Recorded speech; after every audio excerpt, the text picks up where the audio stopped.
سلام به همگی، امیدوارم حالتون خوب باشه. به آموزش درس اول کتاب Vocabulary for IELTS خوش اومدین. در این ویدیو یعنی درس اول آموزش کتاب Vocabulary for IELTS میخوایم با همدیگه درس اول یعنی مبحث Growing Up رو با همدیگه یاد بگیریم و من میخوام تمامی آنچه که ممکنه یک نفر از این درس یاد بگیره رو بهتون آموزش بدم. خودم خیلی هیجان زدم راستش وقتی که داشتم درس رو مرور میکردم و کلمات رو چک میکردم، مثال پیدا میکردم برای این ویدیوی آموزشی. چیزهای خیلی زیادی یاد گرفتم، مثالهای خیلی خوبی رو دیدم و میخوام که اون چیزایی که خودم یاد گرفتم و مثالهایی که دیدم رو به شما هم یاد بدم. پاشید یه کتاب Vocabulary for IELTS، یه خودکار، مداد، دفتر، هر چیزی که واسه درس خوندن بهش نیاز دارید رو بردارید بیارید. از طرفی فکر میکنم یه فنجون قهوه یا یک لیوان چای یا یه مقدار تنقلات و خوردنی ایده بدی نباشه، چرا که فکر میکنم که چیزی حداقل 1 ساعت من در خدمتتون هستم و میخوام که مباحث درس اول رو بهتون آموزش بدم. خیلی یواش یواش با هم دیگه میخوایم بریم جلو. در ویدیوی معرفی Vocabulary for IELTS بهتون گفتم که قصدمون روخونی کردن و لغت حفظ کردن نیست. میخوایم کلمات رو ببینیم، یاد بگیریم، در مثال کاربرد اونها رو ببینیم و همزمان میخوایم اونها رو در رایتینگ و اسپیکینگمون هم استفاده کنیم. برای همین من تک تک تمرین ها رو انجام میدم، به شما هم زمان میدم که انجام بدید. ازتون خواهش میکنم که پای ویدیویی که نشستید همون موقعی که من ازتون میخوام ویدیو رو پاز بکنید حتما پاز بکنید، وقت بذارید، فکر بکنید که به سوالاتی که در کتاب هست چجوری میتونید جواب بدید. اون پاسختون رو حتما بیارید روی کاغذ یا بلند بلند به زبون بیارید و بعد پاسخها و مثالهای من رو هم ببینید تا بتونید از مثالهای من هم به عنوان یک منبع ایده استفاده کنید تا مثالهای دیگه ای رو خودتون بتونید تولید کنید و در اسپیکینگ و رایتینگتون استفاده بکنید. درس خیلی دوست داشتنی و شیرینیه. صفحه 8 این کتاب یعنی درس 1 Growing Up، مبحث relationships, families and early learning رو با همدیگه میخوایم شروع بکنیم. خود عنوان درس Growing Up، رشد کردن، بزرگ شدن، و 3 تا زیر مجموعه داره: relationships، روابط بین آدم ها، families، خانواده ها، و early learning یعنی یادگیری در سالهای ابتدایی زندگی. خب اول از همه وقتی که وارد درس میشید یه چیزی رو بگم بچه‌ها، یادم رفت که توی ویدیوی معرفی بهتون بگم. من ورژن قدیمی این کتاب رو دارم بهتون آموزش میدم. من جدیداً متوجه شدم که یک ورژن جدید از این کتاب هم توی بازار هست و به این صورتی که اومده تقسیم بندی کرده، مثلا تا نمره 5 تا 6، نمره 6.5 و نمره 7 به بالا، و این رو تبدیل کرده به 3 تا کتاب. راستش من نخواستم برم سراغ ویرایش جدید، چرا که خب خیلی دیگه طولانی میشد مباحث 3 تا کتاب رو بخوام آموزش بدم. ولی چیزی که میتونم بگم بابتش تقریبا مطمئنم اینه که مطالب همین کتاب تبدیل شده به 3 تا کتاب و یک جور دسته‌بندی بهتر انجام شده. فکر میکنم همین ویرایش قدیم رو بگیرید و با ویدیوهای من برید جلو، خیلی چیزا رو یاد میگیرید و مطمئن باشید که یادگیری خوب این مطالب برای گرفتن نمره خوب کافی خواهد بود. خب پرانتز رو رها کنیم، بیایم وارد مبحث اصلی بشیم. داشتم میگفتم که اگر که به صفحه 8 کتاب نگاه بکنید درس اول شروع میشه، درس Growing Up، و کتاب قبل از قراره که یک لیسنینگ رو با هم دیگه گوش بدیم 1.2 قسمت 1.2 یک لیسنینگ رو قراره که با هم دیگه گوش بدیم. اما قبل از این که این لیسنینگ رو از شما بخواد که انجام بدید، ازتون میخواد که یک سوال میپرسه و در این سوال چی میگه؟ میگه به موضوعات زیر نگاه کن 1.1.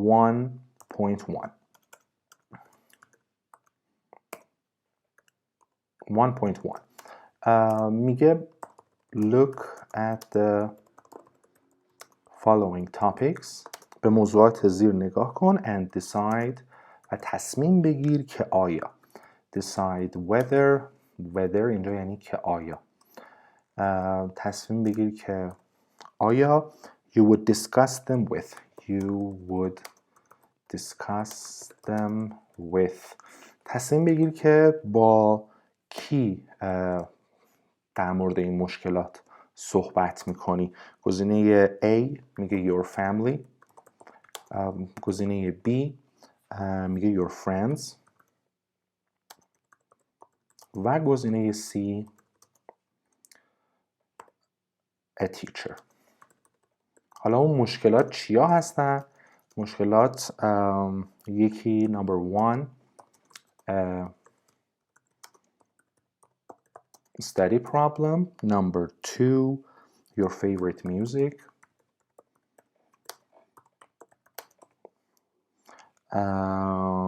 Number 3 buying something expensive.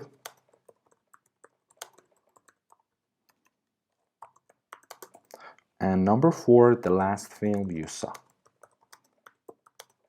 میخواد یک آمادگی ذهنی برامون ایجاد کنه کتاب قبل از اینکه بخواد لیسنینگ رو به ما بگه و قبل از اینکه بخواد مطالب درس رو به همون آموزش بده. میگه به موضوعات زیر نگاه کن. موضوعاتمون چیا هستن؟ study problem مشکل درسی. your favorite music موزیک مورد علاقت. buying something expensive خریدن یک چیز گرون. و the last film you saw آخرین فیلمی که دیدی. و تصمیم بگیر که هر کدوم از این موضوعات رو با کی در موردشون صحبت میکنی. your family خانوادت. your friends دوستات و یا teacher. میخوام الان ویدیو رو پاز بکنید و هر چقدر که خواستید 5 دقیقه 10 دقیقه 15 دقیقه هر چقدر که خودتون راحتید اصلا عجله نکنید. ویدیو رو پاز بکنید و به جواب این سوال فکر بکنید که study problem your favorite music buying something expensive و the last film you saw رو با چه کسی ممکنه که در موردش صحبت بکنید. سعی کنید بچه‌ها جملاتتون رو روی کاغذ بیارید و برای پاسخ به هر کدوم از این سوالات بین 3 الی 5 جمله بنویسید. قرارم نیست که از کلمات خیلی عجیب غریب و دشوار استفاده کنید. سعی کنید که از ساده ترین کلماتی که بلدید استفاده کنید اما کامل توضیح بدید و جواب این سوال رو بدید.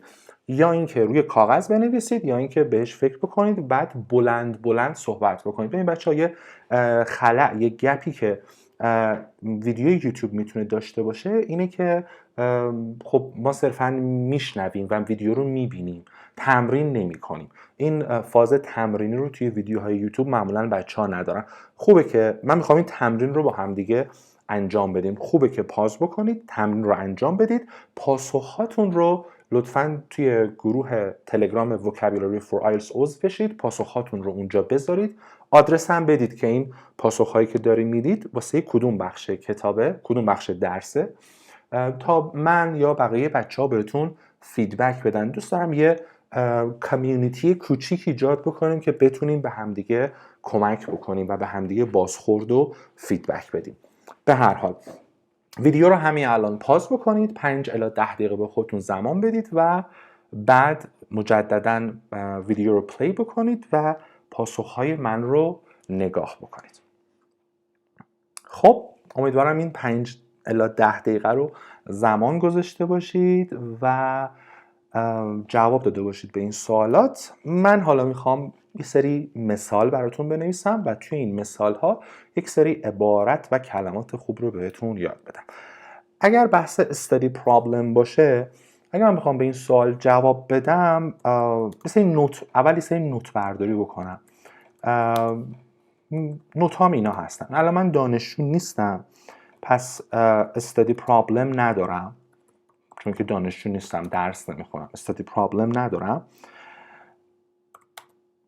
اما اگه داشتم، دارم نوت برمی‌دارم بچه ها، اگه داشتم با معلمم مثلا صحبت میکردم و بعدش هم میخوام بگم که خب مثلا من خیلی سال پیش دانشجو بودم و بعدش هم میخوام یه جمله‌ای رو بگم که الان مثلا خیلی صحبت کردن در مورد مشکلات درسی نسبت به گذشته آسان تر شده. Now much easier.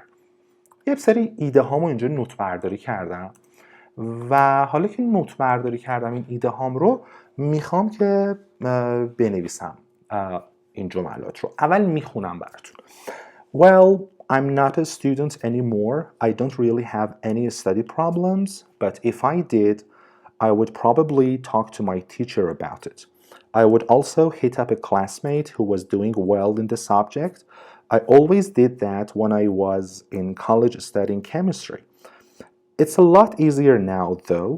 Students can just go online and ask for help from online study communities or groups. They can chat with their peers about their problems and stuff. حالا براتون می‌نویسم.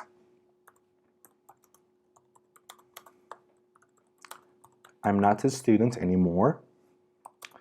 I don't really have any study problems.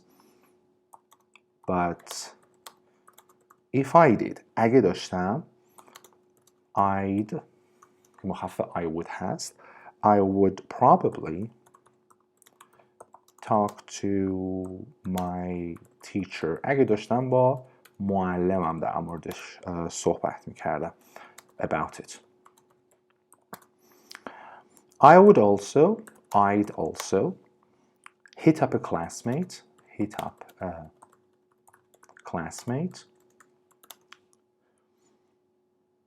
was doing well in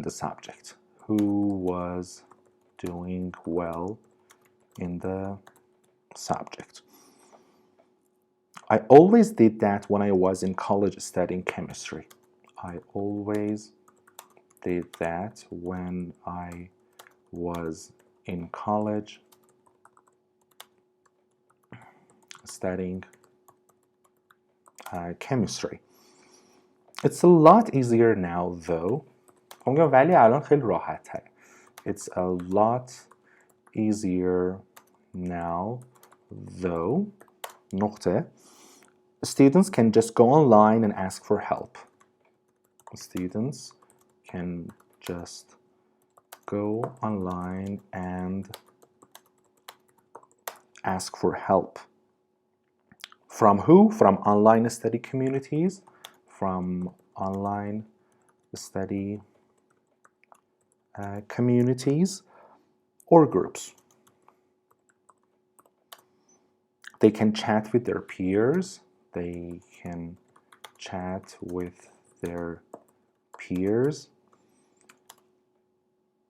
About their problems and stuff.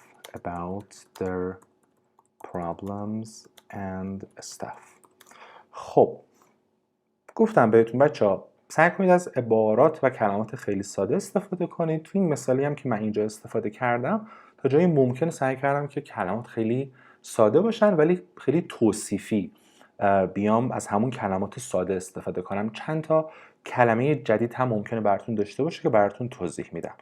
با چی شروع کردم؟ I'm not a student anymore. I don't really have any study problems. مشکل درسی ندارم. But if I did, اگه داشتم، دارم از شرطی نوع دوم استفاده میکنم، ندارم ولی اگه داشتم I would probably talk to my teacher about it. با معلمم در موردش صحبت میکردم. I would also hit up a classmate. Hit up. بچه hit up someone عبارت to hit up someone. That means to contact someone. با کسی ارتباط برقرار کردن، تماس گرفتن. Or text someone. به یه نفر پیام دادن. Especially on social media.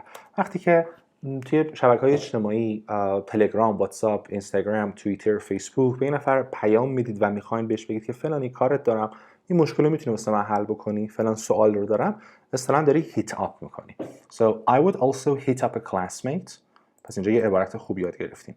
Hit up a classmate یعنی مثلا پیام میدادم به یکی از همکلاسیام who was doing well in the subject. I always did that when I was in college studying chemistry. وقتی دانشجوی شیمی بودم توی کالج همیشه این کار رو میکردم. It's a lot easier now though. بچه کلمه though اینجا خیلی خلاصه و مختصر بخوام بهتون بگم یعنی اما ولی این اما رو بهتره که همیشه آخر جملتون بیاریم. It's a lot easier now though. اما امروزه خیلی راحت تره این قضیه. The students can just go online and ask for help from online study communities or groups. They can chat with their peers about their problems and stuff. اینجا خب کلمه peers بچه ها به معنای مثلا هم سن و سالان، هم رده هاشون، هم گروه هاشون. مثلا من که معلم زبان هستم، پیرهای من میشن معلمای زبان دیگه. یه بچه دبیرستانی پیرهاش میشه بچه دبیرستانی های دیگه.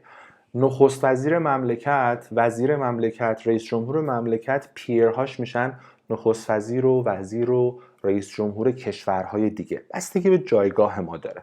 اینجا توی این کانتکست کلمه پیرز، خب گفتم وقتی که الان دانشجوها این کارو میکنن و با پیرهاشون چت میکنن، یعنی با دانشجوهای دیگه چت میکنن در مورد مشکلاتشون و چیزها، یعنی کلا در مورد همه چی با هم دیگه صحبت میکنن. خب سال دوم اگه من بخوام جواب بدم، اول بخوام نوت بردارم، میگم که خب با دوستم صحبت میکنم در مورد موزیک. این که بخوام چرایشو بگم اینی که فان، باحال، بامزه است، ریلکسینگ، آرامش بخشه و حالا میخوام جواب بدم. سعی میکنم که مقدارم خلاقیت به خرج بدم. در پاسخ به این سوال میگم که I always talk to a friend. از این اول بخونمش. I always talk to a friend about my favorite music. It's so much fun and super relaxing. Just chatting with a friend about your favorite tunes is a really enjoyable activity. It's a great way to unwind after a long day. So, let me write it here. I always talk to a friend about my favorite music. About my favorite music. همیشه با دوستم صحبت میکنم. It's so much fun and super relaxing. It's so much fun and super relaxing. Just chatting with a friend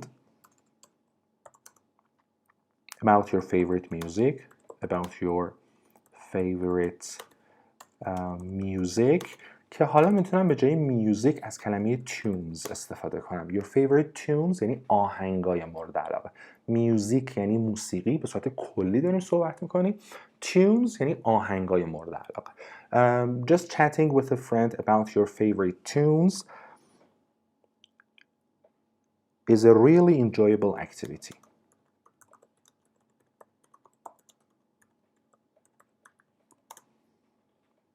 It's a great way to unwind. تلفظش دقت کنید. Unwind and to unwind after a long day. After a long day. خب. I always talk to a friend about my favorite music. It's so much fun. در صفت fun خیلی ساده استفاده میکنم. عبارت super relaxing. یه کالوکیشن بامزه خوب. خیلی ریلکسینگ، خیلی زیاد.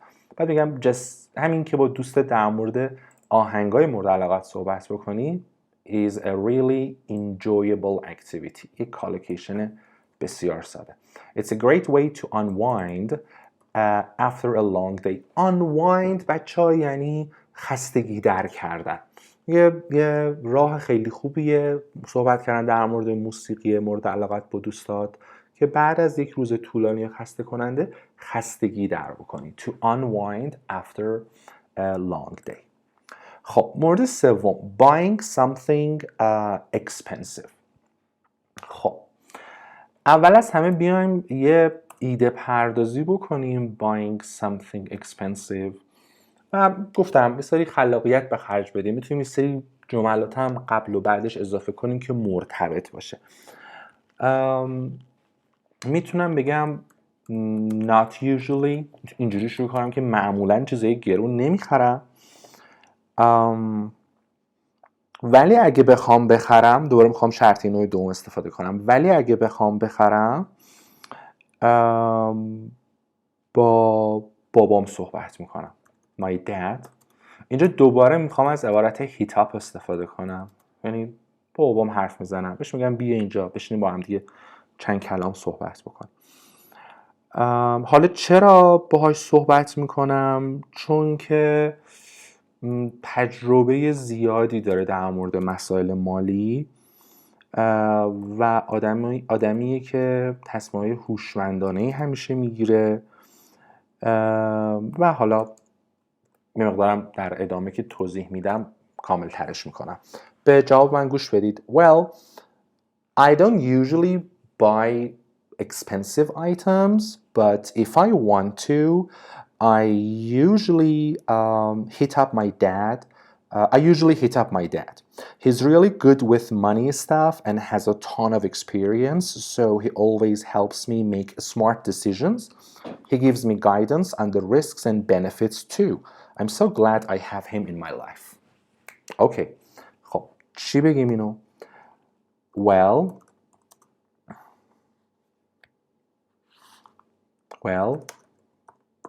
I don't usually buy expensive things. اینو باید مقدمه میخوام بگم. But if I want to. بچه if I want to یعنی چی؟ یعنی but if I want to buy expensive things. نیاز نیست تکرار بشه. چرا؟ چون اینجا بهش اشاره کرد. But if I want to. ولی اگه بخوام حواستون باشه این to فقط باید باشه. نمیتونم بگم but if I want. باید بگم if I want to. ولی اگه بخوام این کار رو انجام بدم I usually hit up my dad.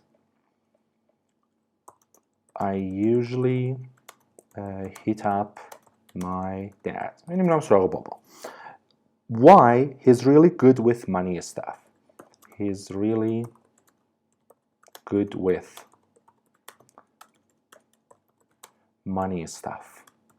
یعنی با از چیزای مالی سر در میاره. خوبه با اینجور چیزا. And has a ton of experience. تجربه زیاد داره. So he always helps me make smart decisions.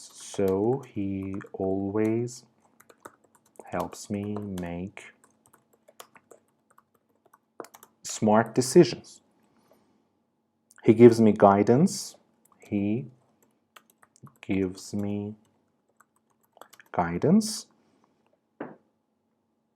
On the risks and benefits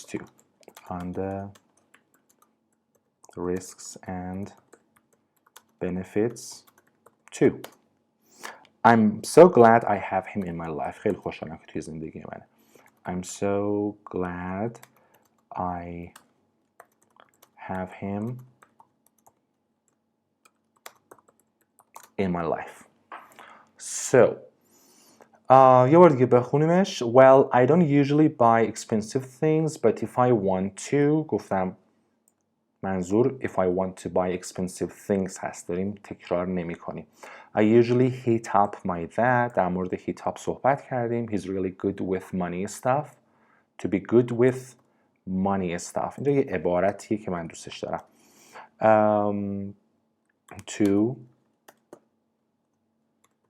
To be good with money stuff. توی ویدیوی قبل گفتم وقتی داریم کلمه و عبارت یاد میگیریم بعضی وقتا چیزای قشنگی میبینیم. این چیز قشنگا رو همینجوری یاد بگیریم.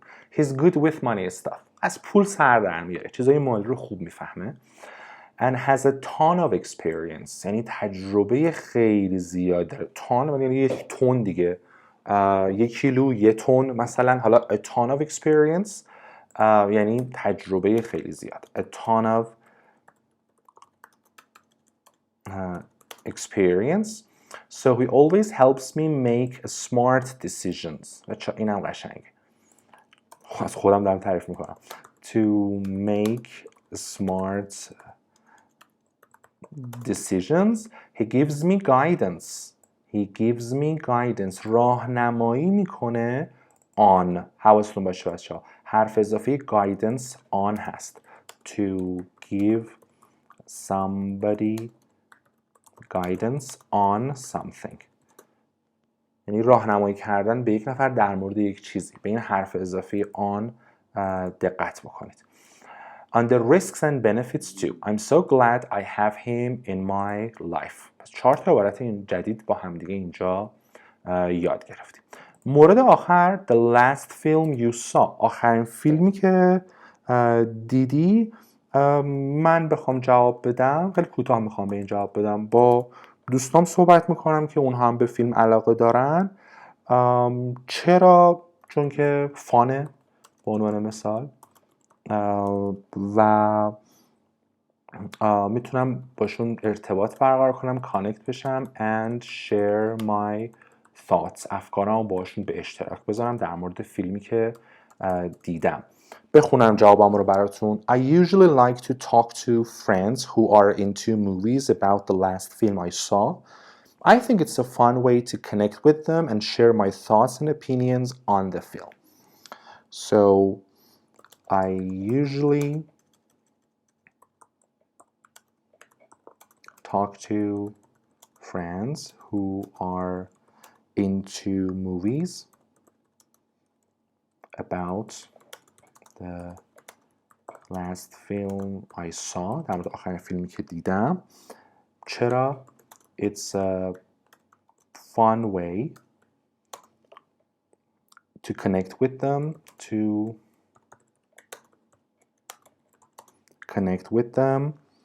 and share my thoughts and opinions.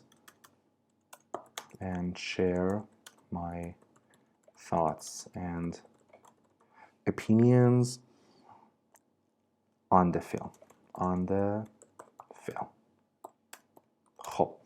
I usually talk to friends who are into. To be into something. بچه‌ها عبارت to be into something یعنی to like something very much، خیلی زیاد. طرف توی فیلمه، یعنی خیلی لذت میبره از فیلم دیدن. طرف توی موسیقیه. She is into music به عنوان مثال. So I usually talk to friends who are into movies about the last film I saw. It's a fun way to connect with them and share my thoughts and opinions on the film. تنها نکته مهم اینه که ما از حرف اضافه on استفاده میکنیم. Thoughts and opinions on the film. فکر میکنم بشه از حرف اضافه about هم استفاده کرد، ولی بهترین گزینه on هست. Share my thoughts and opinions on the film.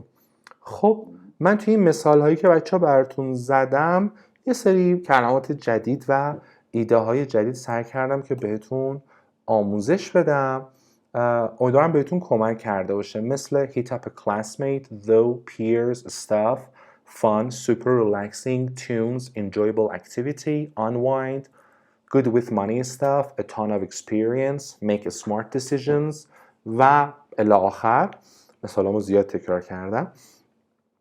حالا ازتون میخوام دوباره ویدیو رو پاز بکنید یا برگردید عقب ویدیو رو، مجدداً مثال ها رو خوب بخونید، مثال ها رو یادداشت بکنید و دوباره سعی کنید با استفاده از عبارت ها و کلماتی که از این مثال ها یاد گرفتید دوباره به این سوالات جواب بدید که در مورد هر کدوم از این موضوعات با کی صحبت میکنید.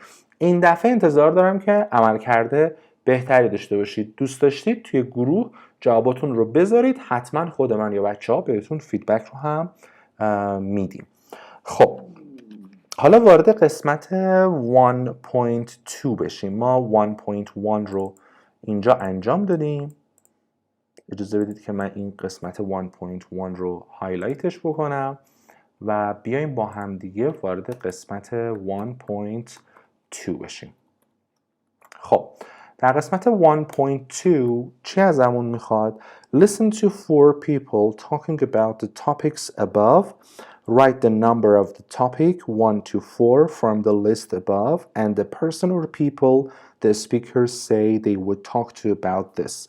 Write the words that helped you decide. تمرین خوبیه بچه‌ها. میگه که به 4 نفر آدم گوش بدید که دارن در مورد موضوعات بالا صحبت میکنن، همین موضوعاتی که ما تا الان در موردشون صحبت کردیم. و and the person people the speakers say they would talk to و بفهمید که هر کدوم از این اسپیکرها میگن که در مورد فلان موضوع با کی صحبت میکنن و میگه علاوه بر این که تشخیص باید بدین که با کی صحبت میکنن، میگه اون کلماتی هم که بهتون کمک میکنن که تشخیص بدین اینا در مورد فلان موضوع با کی صحبت میکنن رو هم چیکار بکنید؟ بنویسید. تمرین من گوش دادم یه بار، راستش خیلی ساده است و خیلی راحت از پسش برمیای، ولی قبل از اینکه بخواین گوش بدین این listening رو، کلمه ای هست، کلمه approachable. این کلمه approachable بچه‌ها این رو بهتون آموزش بدم و بعد listening رو گوش بکنید. کلمه approachable یک صفت هست که از فعل approach میاد، یعنی approach به اضافه پسوند able شده. approach به عنوان فعل بچه‌ها یعنی نزدیک شدن و وقتی که میگیم approachable یعنی قابل نزدیک شدنه. وقتی که ما این صفت رو در مورد یک آدم استفاده میکنیم یعنی اینکه یه آدمیه که راحت میتونی بهش نزدیک بشی و راحت میتونی باهاش صحبت بکنی. برای توصیف یه آدمی به کار میره که خیلی رفتار دوستانه‌ای داره و دوست داره که به دیگران گوش بده. approachable. یه لحظه به این فکر کنید که توی خانواده‌تون، توی دوستاتون، معلمایی که تا الان داشتید، کدومشون approachable بودن؟ کدومشون راحت میتونستید باشون حرف بزنید، احساس خجالت نداشتید یا مردد نبود که بهش نزدیک بشید یا نه؟ اگه همچون آدمی رو دارید توی زندگیتون خیلی خوبه. اگه خواستید توصیفش بکنید میتونید از کلمه approachable استفاده بکنید. من چند تا مثال با این کلمه approachable براتون بزنم. مثال اول: My boss is very approachable. My boss is very approachable. دیدین بعضی رئیس‌ها رو اصلا نمیشه باشون حرف زد، خیلی اخم و اینا، ولی یه رئیسی داره که خیلی approachable، میشه راحت باهاش حرف زد. And always willing to listen to my ideas. Approachable and always willing to listen to my ideas. That's it. یه جمله خیلی ساده برای توصیف رئیس هم گفتم. حالا شما میتونید این رو مثلا در مورد پدر و مادرتون بگید. My parents are very approachable and always willing to listen to my problems. Or my best friend فلانی is very approachable and always willing to listen to my problems and stories. My boyfriend, my girlfriend is very approachable. People love him, love her. She or he is always willing to listen to other people. ببینید در مورد رئیستون، پدر مادرتون، دوست صمیمیتون، دوست دخترتون، دوست پسرتون، همسرتون میتونید از این کلمه approachable بچه ها استفاده بکنید. مثال دوم، یه مثال دیگه میزنم. فرض کنید یه معلمی دارید که the new teacher seems really approachable. یه معلمی دارید که خیلی راحت میتونید باهاش حرف بزنید، سوال که دارید میرید سراغش، خجالت نمیکشید. And I feel comfortable asking her questions. And I feel comfortable asking her questions. خیلی آدم approachableیه و من خیلی راحت میتونم سوالاتمو ازش بپرسم. اینجا دارم از فعل seem هم استفاده میکنم، به نظر میرسه. I feel comfortable. و دقت کنید بچه ها، بعد از comfortable اومده از فعل به اضافه ing استفاده کرده، یعنی میتونم اینجا به عنوان یک نکته اضافه بنویسم to feel comfortable doing something. این برای انجام یک کاری احساس راحتی ممکنه داشته باشی. مثلا ممکنه یه دوستتون بگه که اگه مشکلی داشتی راحت باید زنگ بزن. If you had any problems, feel comfortable calling me. اوکی؟ خیلی راحت میتونی ازش استفاده بکنی. پس کلمه اول بچه‌ها کلمه approachable بود. کلمه دوم که بهتره بگم یک phrasal verb، یک فعل دو قسمتی هست. فعل to talk somebody along هست. من خیلی دوستش داشتم، راستش خودم هم جدید اینو یاد گرفتم. to talk somebody along یعنی چی؟ یعنی یک کسی رو ترغیب بکنی، تشویقش بکنی که یک کار رو انجام بده. چجوری؟ باشون حرف بزنی، در مورد مزایا و دلایل انجام یک کار باهاش صحبت بکنی و معمولا این عبارت زمانی استفاده میشه که داری سعی میکنی یه نفر رو متقاعد بکنی که یک کار خاصی رو انجام بده و یا تصمیم خاصی رو بگیره. ما اینجا از عبارت talk somebody along داریم میتونیم استفاده بکنیم. دو تا مثال براتون بزنم، 2 تا 3 تا مثال براتون بزنم تا بهتر براتون جا بیفته. Examples. Number 1. I had to talk to my sister along for hours before she finally agreed to come with me to the concert. I had to talk my sister along for hours before she finally agreed to come with me to the concert. خب اینجا دقت بکنید talk somebody along. مجبور شدم چندین ساعت با خواهرم صحبت کنم، متقاعدش بکنم تا اینکه خانم در نهایت موافقت کرد. agreed قبول کرد. بچه‌ها معمولا بچه‌ها اینجا میگن فلانی قبول کرد فلان کارو بکنه، از فعل accept استفاده میکنن. اشتباهه بچه‌ها. اگه میگید فلانی قبول کرد که فلان کارو انجام بده، باید از فعل agree استفاده کنید. Before she finally agreed to come with me to the concert. تا بالاخره قبول کرد که با من بیاد کنسرت. فرض کنید که رفتید یک نمایشگاه ماشین، فقط میخوام بریم ماشینا رو ببینید. همین که وارد میشید فروشنده میاد میره رو مختون که آره اینو بخر اونو بخر، خیلی قیمتش خوبه و سعی میکنه متقاعدت بکنه که اون یه ماشین گرونی رو مثلا بخری، ولی شما وا ندادی. اوکی؟ یا متقاعد نشدی. پس اینجا میتونم بگم the salesman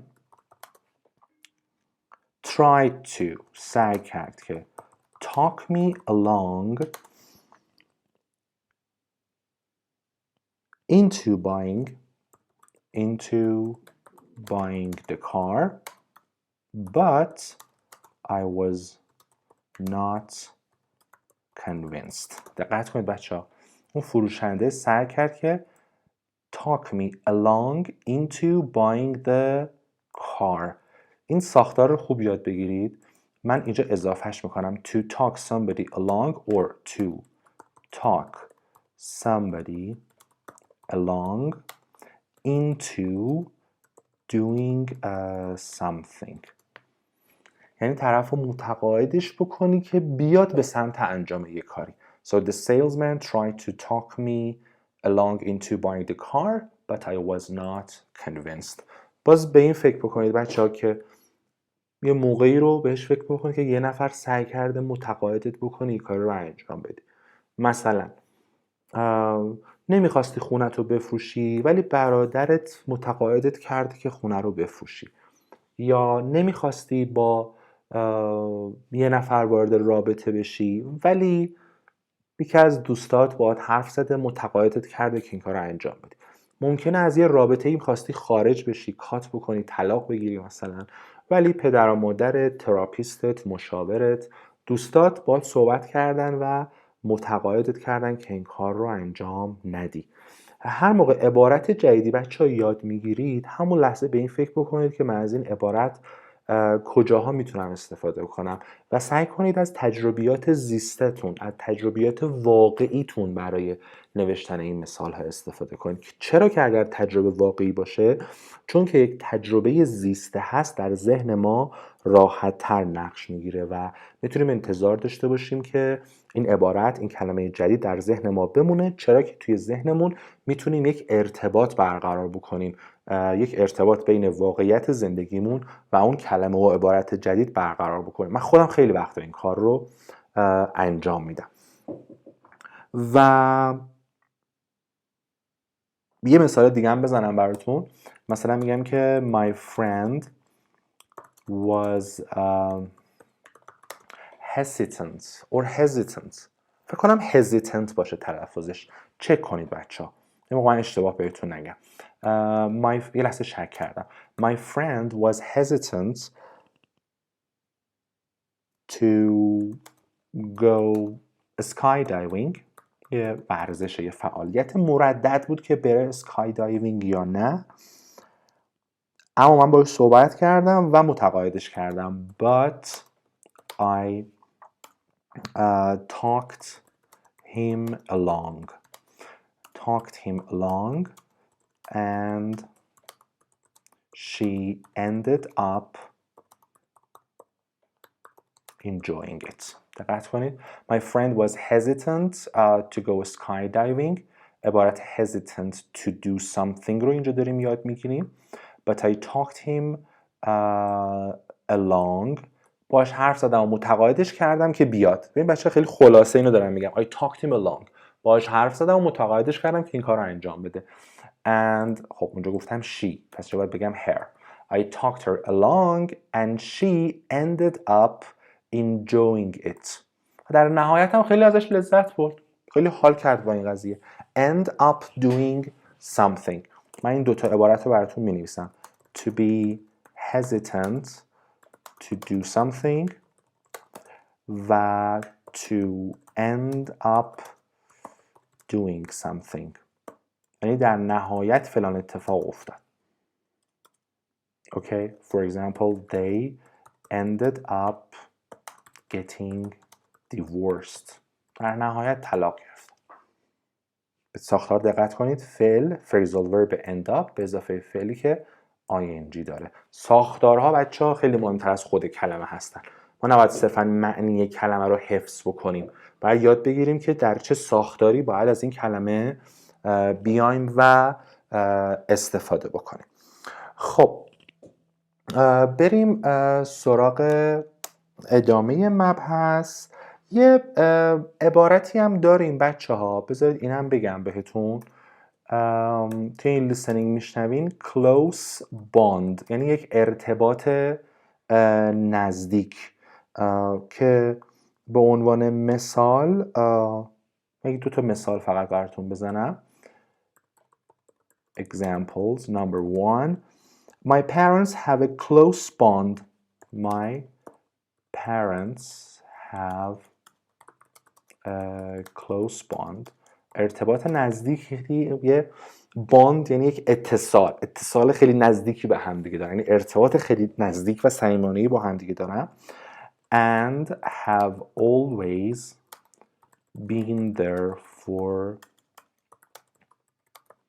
each other. و همیشه وقتی میگی واسه طرف اونجایی یعنی همیشه حمایت میکنه ازش. اوکی. Through thick and thin. Through thick and thin. اصطلاح بامزه‌ایه. Through thick and thin یعنی پدر و مادر من خیلی ارتباط نزدیکی با هم دیگه دارن و همیشه در سختی ها و خوبی ها و بدی ها، در آسونی ها و دشواری ها همیشه هوای همدیگر رو داشتن. عبارت to be there for somebody یعنی هوای کسی رو داشتن. مثلا ممکنه بگم که I am always there for my brother. For my brother. یعنی همیشه هوای برادرمو دارم. No matter what. No matter what. مهم نیست چی باشه. مهم نیست چی بشه. من همیشه پشتش هستم. به این فکر کنید که کسی هست که همیشه پشت شما باشه. همیشه برای شما اونجا باشه. مشکل مالی، مشکل روحی، مشکل روانی، نمیدونم مشکل درسی، هر مشکلی. طرف اصلا مهم نیست چه مشکل داری، خودش رو میرسونه. اینجا میگه no matter what, I am always there for my sister, for my girlfriend, for my family, for my friends. عبارتهای مختلف رو میتونید از توش در بیارید. Close bond. حواستون باشه فقط بچه اینجا این به صورت تلفظ میشه. چرا یک صفته؟ Close bond. اگر که یک فعل باشه به معنی بستن تلفظش میشه close. ولی اینجا چون یک صفت هست تلفظش میشه close. اوکی. خب توضیحات رو دادم. احساس کردم این سه کلمه توی این لیسنینگ براتون جدید باشه من ازتون دعوت میکنم که فایل صوتی رو همین الان روی گوشی یا لپتاپتون پلی بکنید و جواب بدید که هر کدوم از این اسپیکرها با چه کسی در مورد مشکلاتشون صحبت میکنن و بنویسید که چه کلماتی بهتون کمک کردن که بفهمید که اینا با کی حرف میزنن. من این جدول رو اینجا میارمش، جدول 1 2 3 4 از این ور 4 تا 1 2 3 4 5 از این ورم 5 تا. امیدوارم درست کشیده باشم. اوکی. خب speaker A، speaker B، speaker oh no. من تا این کار رو دارم انجام میدم، شما برید فایل صوتی رو پیدا بکنید. speaker A، speaker B، speaker C، speaker D. بعد میگه که هر کدوم در مورد کدوم که از این تاپیک ها صحبت میکنن از 1 تا 4 و بعد میپرسه که words that help you، کلماتی که بهت کمک کردن بفهمی. helped you، words that helped you، و در نهایت هم person or people they would talk to، person آدم یا آدمایی که they would talk to که باهاشون صحبت میکنم. من یک کلمه کوچکش بکنم که این کامل جا بشه. خب ازتون میخوام که ویدیو رو بچه‌ها پاز بکنید و شروع کنید به گوش دادن و این جدول رو کامل بکنید. 1 بار، 2 بار، 3 بار، 10 بار، اصلا مهم نیست. عجله نکنید، یواش یواش قرار شد با هم دیگه پیش بریم. گوش بدید و این جدول رو کاملش بکنید. پاز کنید و این کار رو انجام بدید. اوکی، امیدوارم که گوش داده باشین و جدول رو کامل کرده باشین. بیاین حالا جوابا رو با هم بررسی بکنیم. نفر اول که خب خودش میگه در مورد تاپیک 4 داره صحبت میکنه که اون کلمات که به ما کمک کرده بفهمیم یک کلمه movies، latest و releases هست و اون آدمی هم که یا آدمایی هم که باشون صحبت میکنه هم کلاسیاش هستن، classmates. speaker B در مورد تاپیک اول داره صحبت میکنه. تاپیک اول study problem بود که با tutor یا معلمش داره صحبت میکنه و اون کلماتی که به ما کمک کردن یکی کلمه academically که یک قید هست بچه، کلمه struggling هست، یعنی با چیزی دچار سختی شدن. مثلا وقتی که دبیرستان بودم یادم میاد I was always struggling with mathematics, physics, I don't know, chemistry, algebra, everything. همیشه با اینا مشکل داشتم. تنها چیزی که باش مشکل نداشتم زبان بود. یعنی کارنامه من که میومد همه نمره های خیلی عجیب غریب، فقط یه نمره 20 میدرخشید در این کارنامه، اونم زبان انگلیسی بود. همیشه با ریاضی و فیزیک و اینجور چیزا واقعا مشکل داشتم. البته نمیگم خنگی نیستم، علاقه نداشتم بهشون، خیلی به زبان بیشتر علاقه من بودم. struggling with an assignment، with an assignment که با tutor صحبت میکنه. نفر سوم در مورد تاپیک سوم صحبت میکنه که اینجا بنویسیم با برادرش صحبت میکنه و اون کلمه هم که استفاده کرد get a car هست. مورد دی هم در مورد تاپیک دوم داره صحبت میکنه. اون کلماتی که کمک کرد که ما بفهمیم یکی کلمه وایولین بود، یکی کلمه پیانو بود، یکی کلمه چلو بود، عبارت popular bands بود و singers و classical music. اینها بودن. و با کی صحبت میکنه؟ با granddad. چه با بزرگ باحالی، با پدر بزرگش در مورد موسیقی و اینجور چیزا صحبت میکنه. از اون پدر بزرگایی داره که من همیشه دوست داشتم داشته باشم ولی خب متاسفانه هیچ وقت نداشتم. anyway خب این جدوله که رفتیم جلو نکته خاص دیگه ای نداره. اگه دوست داشتید بچه ها میتونید پاز بکنید ویدیو رو، برید آخر کتاب و متنش رو بذارید جلوتون، چندین بار دیگه هم گوش بدید. خب این قسمت 1.2 بیایم وارد 1.3 بشیم. من 1.2 رو هایلایت کردم. بله اینو هم هایلایتش بکنیم. خب قسمت 1.3 میگه یه بار دیگه گوش بده و تصمیم بگیر که هر کدوم از این جملات در مورد کدوم یکیشونه. خب نمبر 1، لطفا این کار رو بچه ها انجام بدید. اول پاز کنید، یک بار دیگه گوش بدید. قبل از این که یک بار دیگه گوش بدید جملات 1 تا 4 رو با هم دیگه بخونیم. The relationship between my brother and me is very close. ارتباط بین من و برادرم خیلی نزدیکه. I have a lot more in common with my friends than with my family. To have in common یعنی چیزای مشترک داشتن. با دوستام اشتراکات بیشتری دارم نسبت به خانواده‌ام. I have established a close connection with an older member of the family. تونستم یک ارتباط نزدیکی با یکی از اعضای بزرگتر خانواده‌ام برقرار بکنم. And the relationship between my parents and me has broken down. ارتباط بین من و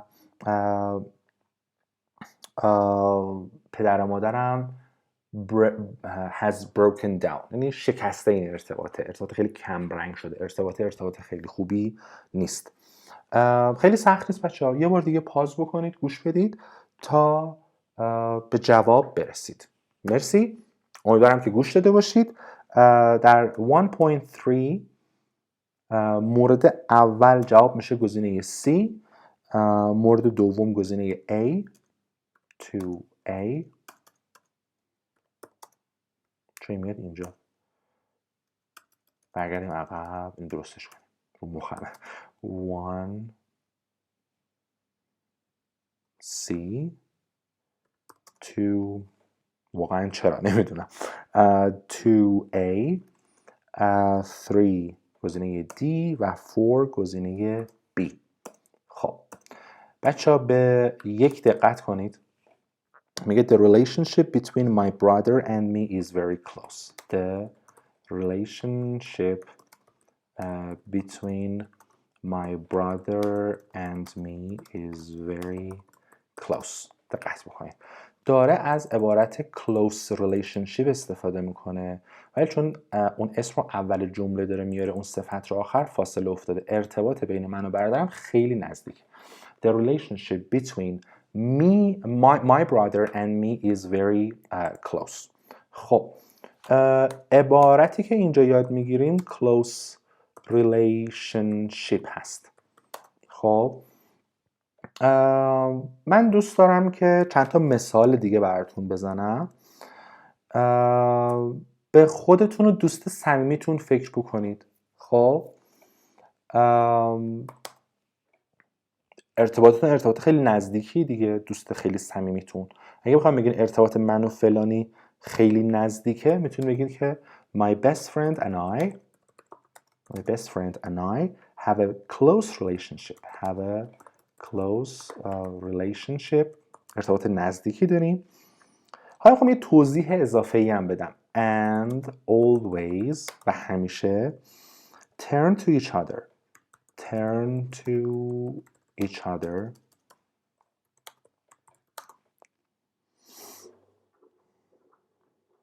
for support and advice. خب اینجا close relationship که هست turn to somebody بچه ها. اینجا turn to somebody یعنی میریم سراغ هم دیگه. یعنی وقتی که به support و advice توصیه و حمایت نیاز داریم میریم سراغ هم دیگه. turn to somebody. اوکی، باز میگم، گفتم عبارتهای جدیدی که یاد میگیرید خودتون مثال بزنید. مثلا به این فکر کنید که وقتی شما مشکل داری میری سراغ کی؟ میگی که whenever I have a problem I turn to my mother. She's a great listener and always listens to me. هر موقع که مشکل دارم میرم سراغ مامانم. خیلی شنونده خوبیه و همیشه بهم گوش میده. اوکی؟ Whenever I have a problem, I turn to my therapist. I think she is or he is the only person that does not judge me. تنها کسی که منو قضاوت نمیکنه. Who? My therapist. دقیقا. کارشون هم همینه، تخصصشون هم همینه و به نظر من بهترین گزینه واسه صحبت کردن در مورد مشکلات همون تراپیسته. آدم بعضی وقتا ممکنه با دوستش در مورد مشکلات صحبت بکنه، هر چقدر هم که اون دوستی قوی باشه شاید که باعث یه سری اتفاقاتی بشه که آدم خیلی دوست نداشته باشه، ولی وقتی با تراپیستت صحبت میکنی یه جورایی خیالت راحت. Anyway، پس turn to رو اینجا با هم دیگه یاد گرفتیم. مثلا میتونم در مورد پدر بزرگ و مادر بزرگم بگم. میگم البته پدر بزرگ و مادر بزرگ من فوت کردن هر دو، پس گذشته میگم که my grandparents had a close relationship and had been married for 50 years when they died. وقتی که فوت کردن 50 سال بود که با هم دیگه ازدواج کرده بودن. یه مثال دیگه هم میتونم بزنم. After years of working together، بعد از سالها کار کردن با هم، years of working together, the colleagues developed a close relationship. The colleagues developed a close relationship. تونستن یک ارتباط نزدیکی رو با همدیگه ایجاد بکنن. And trusted each other completely. And trusted each other completely. بچه‌ها تا الان دقت کردید چقدر عبارت و ساده هستن؟ من میخوام تمرکزتون بیاد روی چیدمان کلمات کنار هم دیگه. با همین کلمات و عبارت‌های ساده و چیدمان درستشون میتونید نمره خیلی خوبی بگیرید. یعنی این مثالایی که من دارم میزنم همه مثالای سطح بالا هن. نگه اینا سادن، اینا چیان، من کلمات سخت‌تر و دشوارتر میخوام. نه بچه‌ها، همیناست که به دردتون میخوره. اون کلمات عجیب غریب و دشوار رو فراموش بکنید. خب بریم سراغ مورد دوم. Number 2. جمله دوم که قسمت 1.3 چی بود؟ I have a lot more in common with my friends than with my family. I have a lot more in common with my friends than with my family. خب ما اینجا داریم از عبارت have in common with داریم استفاده میکنیم. مثلا بگم have something in common with داریم استفاده میکنیم. To have، یه سه نقطه اینجا بذارم، in common with یعنی اشتراک داشتن با یک نفر در یک چیزی. اوکی، حالا به همون دوست صمیمیتون فکر بکنید بچه‌ها. باز بگید که من و دوست صمیمیم اشتراکات خیلی زیادی داریم. بگید. آفرین. My best friend and I have a lot in common. اشتراکات خیلی زیاده. حالا اشاره کنید به اون اشتراکات. همینجوری نگین. اون اشتراکات چیا هستن؟ Including شامل، including a love of hiking، عشق به کوهنوردی، hiking, and a passion for music، اشتیاق به موسیقی. تو عبارت خیلی خوب بچه‌ها. A love of hiking, a passion for music. اینا رو تو خودت بنویسید توی دفترچه‌هاتون، بعدم به دردمون میخوره. مثال دوم حالا برعکسش رو میگم. مثلا یه پدر و مادری رو تصور بکنید که ارتباط خیلی خوبی با هم دیگه ندارن و دائما دارن با هم دعوا میکنن. چرا؟ چون که اشتراکات زیادی با هم دیگه ندارن. My parents، در مادر خودم مثلا، My parents، مثال واقعا، My parents have very little in common. خیلی با هم اشتراکات زیادی ندارن و معمولا با هم دعوا میکنن. And often argue about their different viewpoints and interests. About their different viewpoints and interests. خیلی با هم دیگه اشتراکات زیادی ندارن. Very little in common. دقت بکنید بچه‌ها. A lot in common, very little in common در تضاد با هم دیگه است.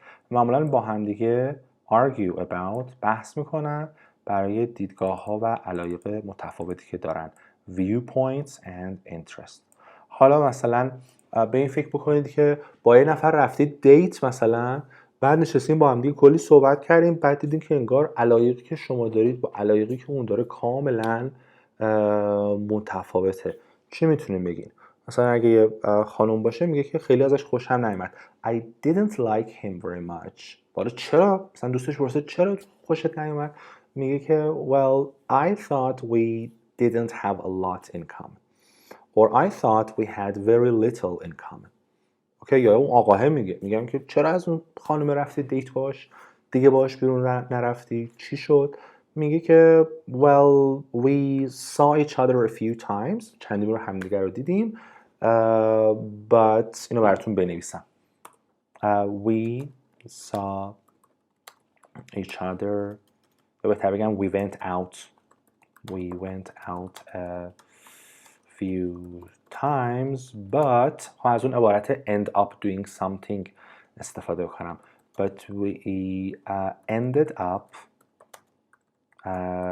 deciding we had a very little in common. در نهایت تصمیم گرفتیم که انگار خیلی با هم دیگه اشتراکات نداریم و دیگه گفتم خدافظ و اونم خدافظ و هر کی رفت سر زندگی خودش. اوکی؟ پس very little in common. خیلی وقتا به خصوص الان آدما توی اینترنت با هم دیگه آشنا میشن. اوکی؟ و حالا با هم ازدواجم کردن یا یک رابطه مثلا دوستی خیلی خوبی دارن یا حتی رابطه لانگ دیستنس با هم دیگه دارن. اگه بخوایم در مورد اونها صحبت بکنیم میگیم they met online. اونا همدیگر رو آنلاین دیدن و فهمیدن که and discovered that کشف کردن که they had a lot in common. They had a lot in common. اشتراکات زیادی با هم دیگه داشتن، شامل چی؟ including a love of traveling، عشق به سفر، a love of traveling, and a shared sense of humor, and a shared sense of humor. So مجدداً a love of traveling، اینجا عبارت a love of traveling رو داریم و shared sense of humor، یک شوخ طبعی مشترک، یعنی جفتشون یه مدل شوخ طبع بودن. and a shared sense of humor. فکر کنید بچه‌ها از این جملاتی که گفتم میخوام ایده بگیرید در مورد دوستای خودتون، همسر خودتون، پارتنر خودتون، شروع کنید به جمله نوشتن. هی خلاقیت میخوام به خرج بدید. جملات رو بلند تکرار بکنید. جملات رو بنویسید، کامنت بذارید، توی گروه بذارید. میخوام این عمل صحبت کردن و عمل نوشتن رو انجام بدید. نمیخوام صرفاً حفظ بکنید و یه دفترچه عبارت رو یادداشت بکنید. نه، میخوام عبارت رو یاد بگیرید، بر اساس تجربه زیسته خودتون مثال بگید یا بنویسید تا بهتر یاد بگیرید. چرا هرس خوردم؟ ادامه بدیم. Number 3، مورد شماره 3. I have established a close connection. I have established a close connection. یک ارتباط نزدیک ایجاد کردم with an older member of my family. With an older member of my family. اوکی. اینجا داریم از عبارت چی استفاده میکنیم بچه ها؟ داریم از عبارت establish a close connection استفاده میکنیم یا establish a connection استفاده میکنیم. خب close اینجا یک صفت و اینجا بنویسم to establish a، حالا یه صفت اگه اینجا بذاریم a close connection، یک ارتباط نزدیک ایجاد کردن. اوکی. یه مقدار بچه ها establish a connection شاید رسمی باشه، فرمال باشه. یه مقدار بخوایم رسمیتش رو کمتر بکنیم میتونیم از عبارت to make a connection یا میتونیم از عبارت to connect with استفاده بکنیم. هر سه اینها بچه ها به یک معنا هستن. نمیخوام بگم که این establish a connection خیلی هم رسمیه، نه، ولی خب سطح رسمیتش نسبت به make a connection و یا connect with بیشتره. من 3 تا مثال میخوام براتون بنویسم. توی هر کدوم از این مثال ها از یک کدوم استفاده میکنم. مثال اول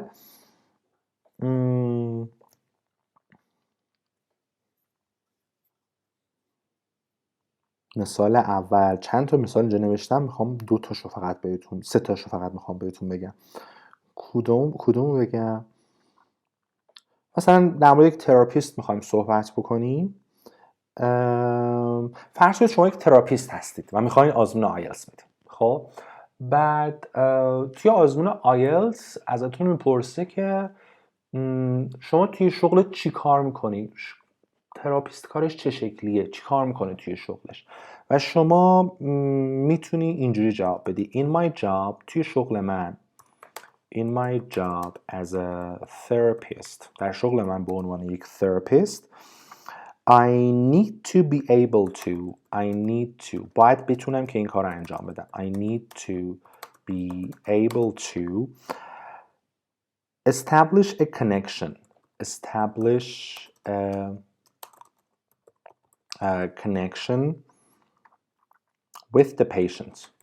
with the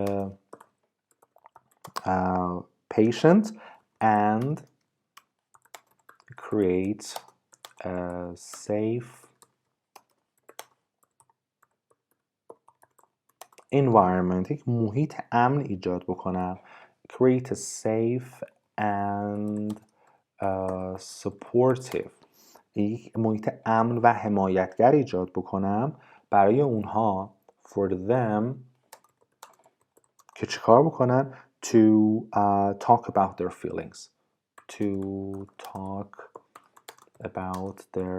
feelings. نقطه. So I need to be able to establish a connection with the patient and create a safe and supportive environment. Safe and supportive environment، محیط امن و حامی. توی اتاق درمان تراپیست میتونه باشه. یک محیط امن و حامی میتونه محیط خانوادگی باشه. مثلا she grew up in a safe and supportive family. She grew up in a safe and supportive environment. در یک محیط امن و حامی بزرگ شد.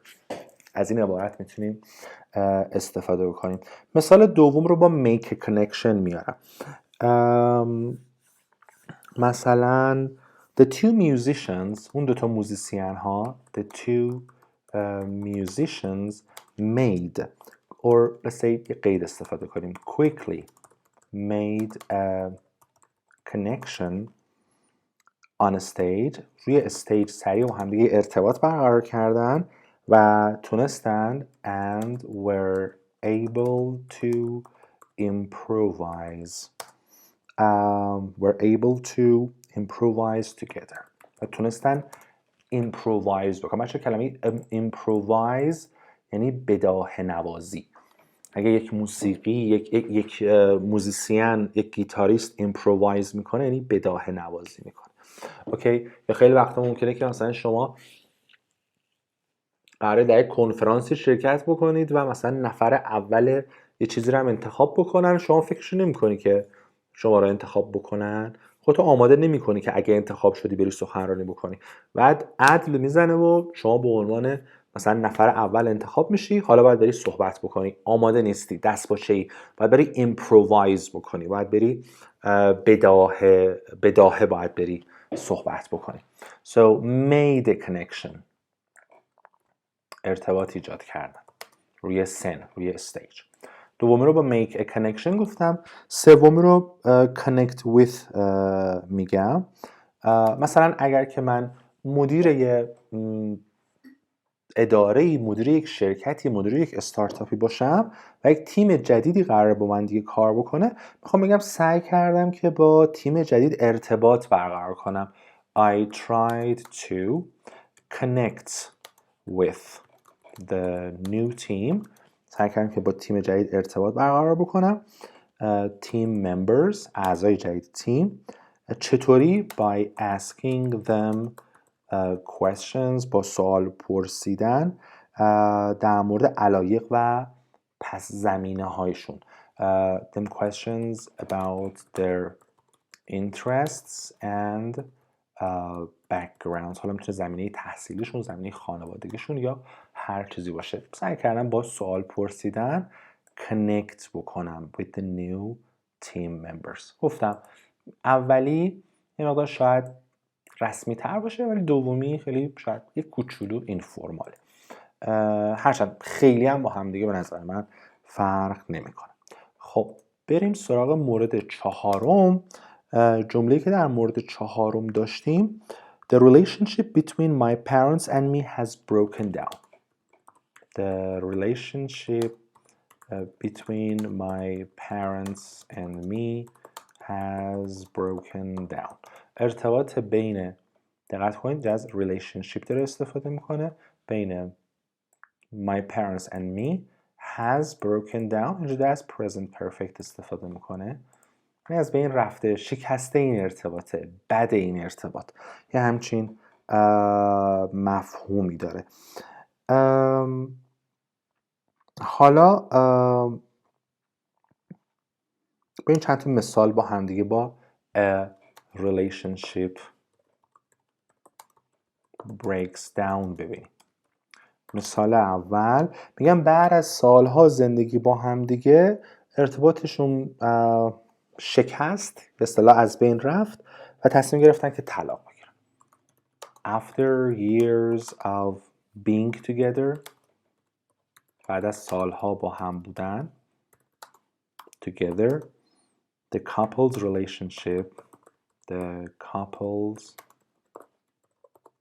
relationship ارتباط اون کاپل broke down and they decided to get a divorce. تصمیم گرفتن که طلاق بگیرن. Relationship broke down. اوکی. مثال دوم،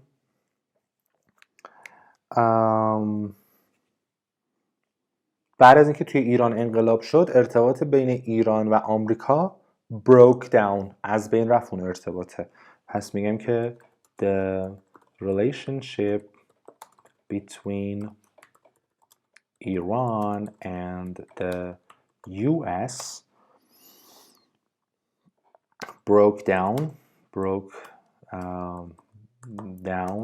after the revolution. به خاطر چی؟ Due to lack of trust. Due to lack of trust. اطمینانی وجود نداشت. نه اینا به اونا اطمینان داشتن، نه اونا به اینا. خلاصه ما رو هم بدبخت کردن. Due to a lack of trust. یه همچین اتفاق افتاد. دوباره relationship اینجا بین فلانی و فلانی broke down.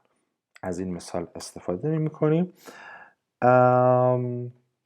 مثال های دیگه ای هم میشه زد. خودتون به این فکر بکنید. مثلا آیا دوستی داشتید که باهاش صمیمی بودید ولی بعداً اون ارتباط از بین رفته؟ اوکی. برای من مثلا اینجوری بوده.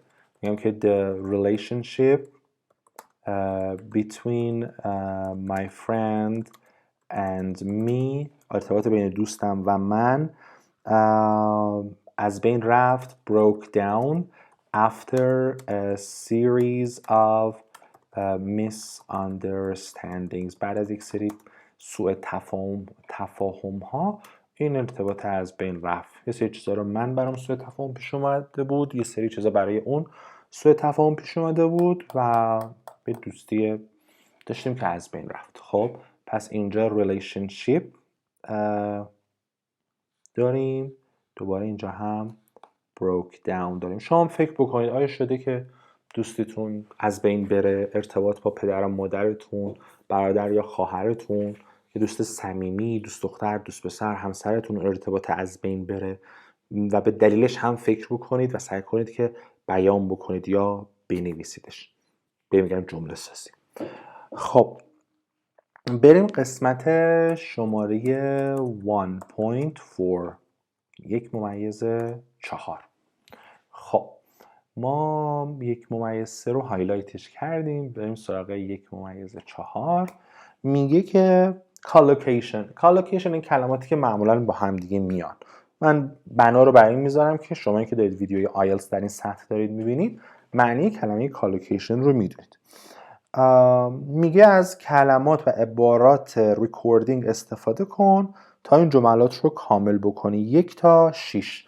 اول از همه ویدیو رو پاز بکنید، یه 5-6 دقیقه 10 دقیقه به خودتون وقت بدید، جملات رو با کلمه مناسب پر بکنید. بعد از اینکه جملات رو با کلمه مناسب پر کردید بیاین تا با هم دیگه ادامه بدید.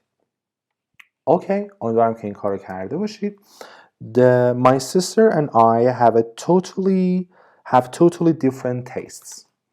My sister and I have totally different tastes. In fact, we don't have much in common at all. We don't have much in common at all.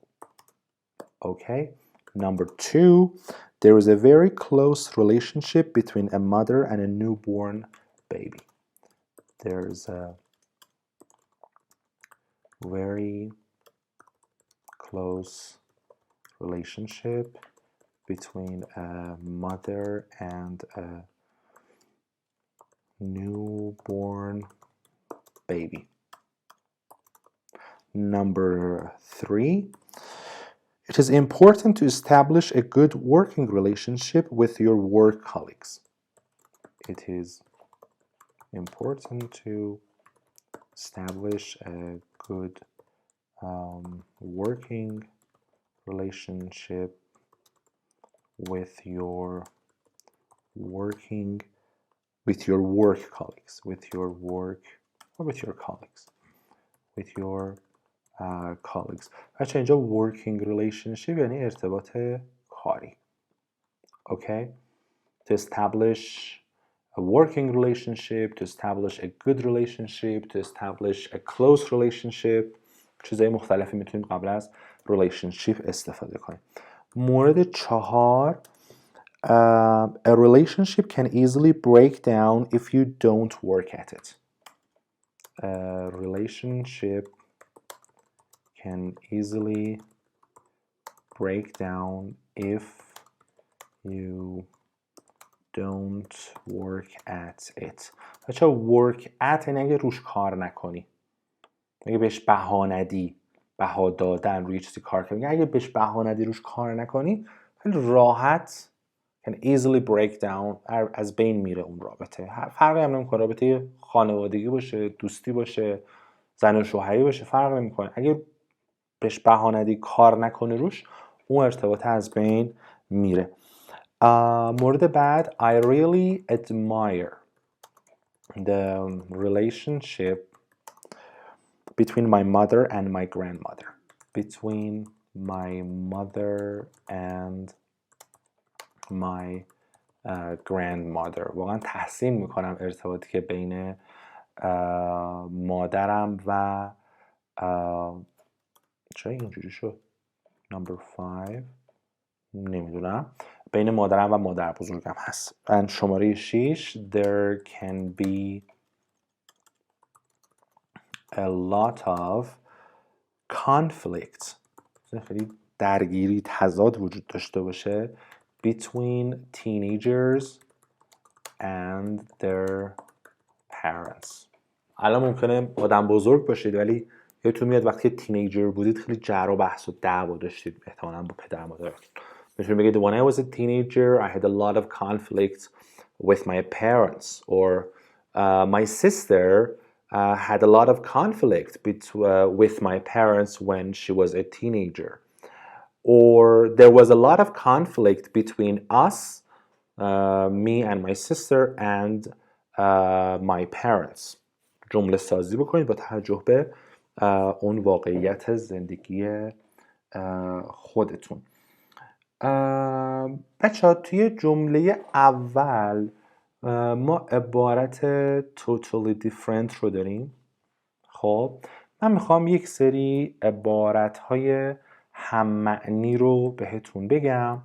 totally different. خب totally different میتونه با completely different هم‌معنی باشه. یعنی میخوام عبارت‌های جایگزین رو بهتون بگم. wholly different,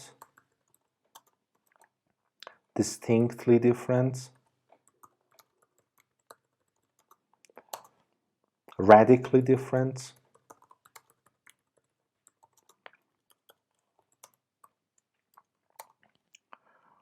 fundamentally different,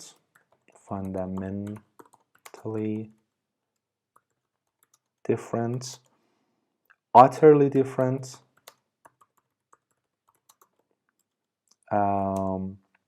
starkly different.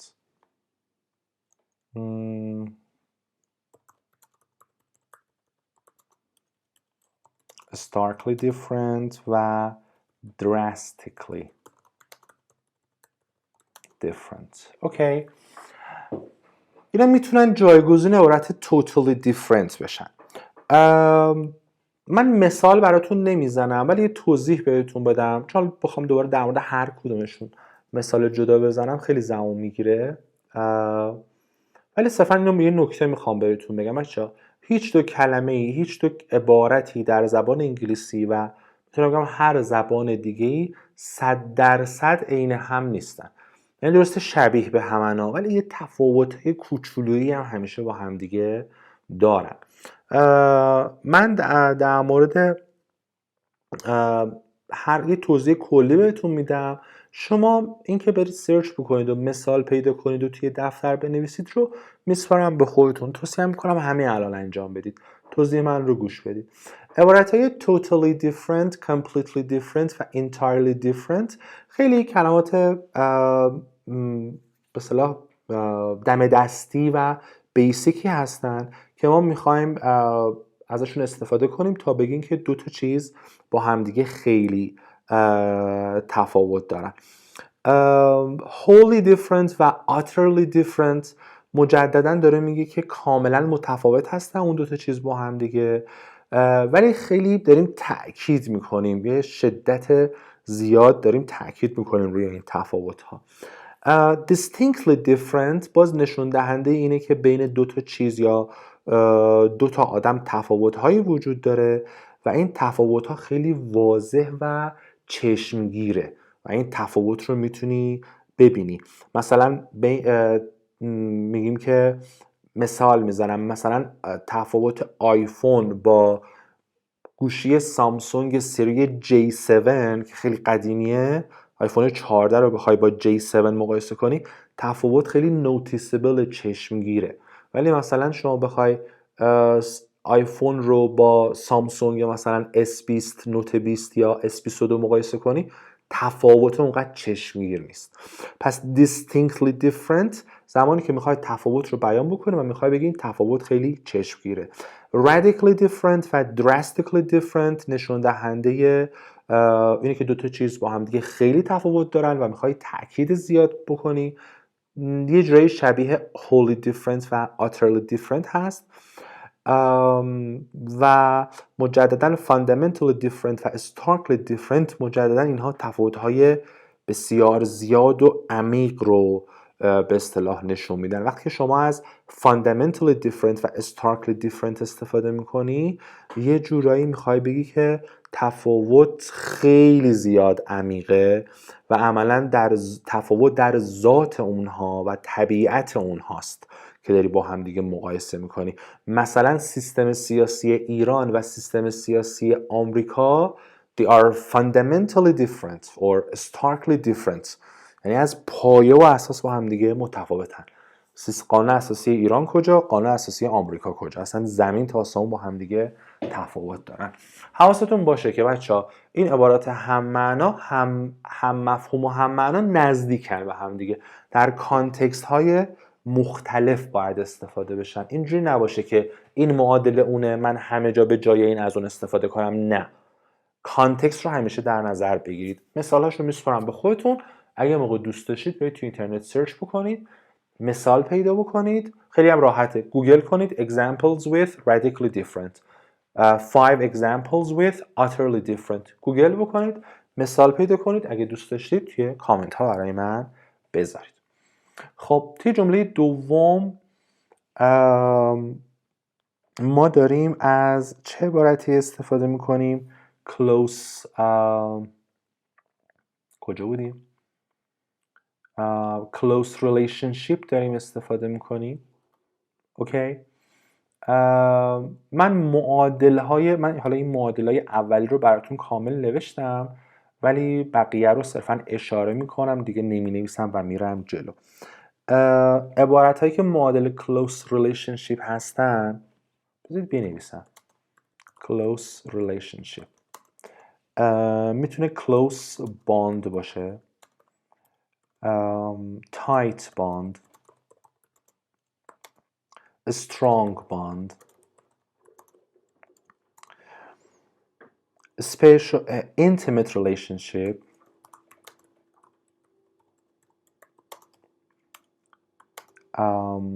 a special or deep relationship، special relationship،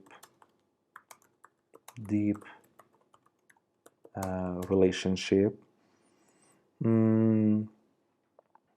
meaningful relationship،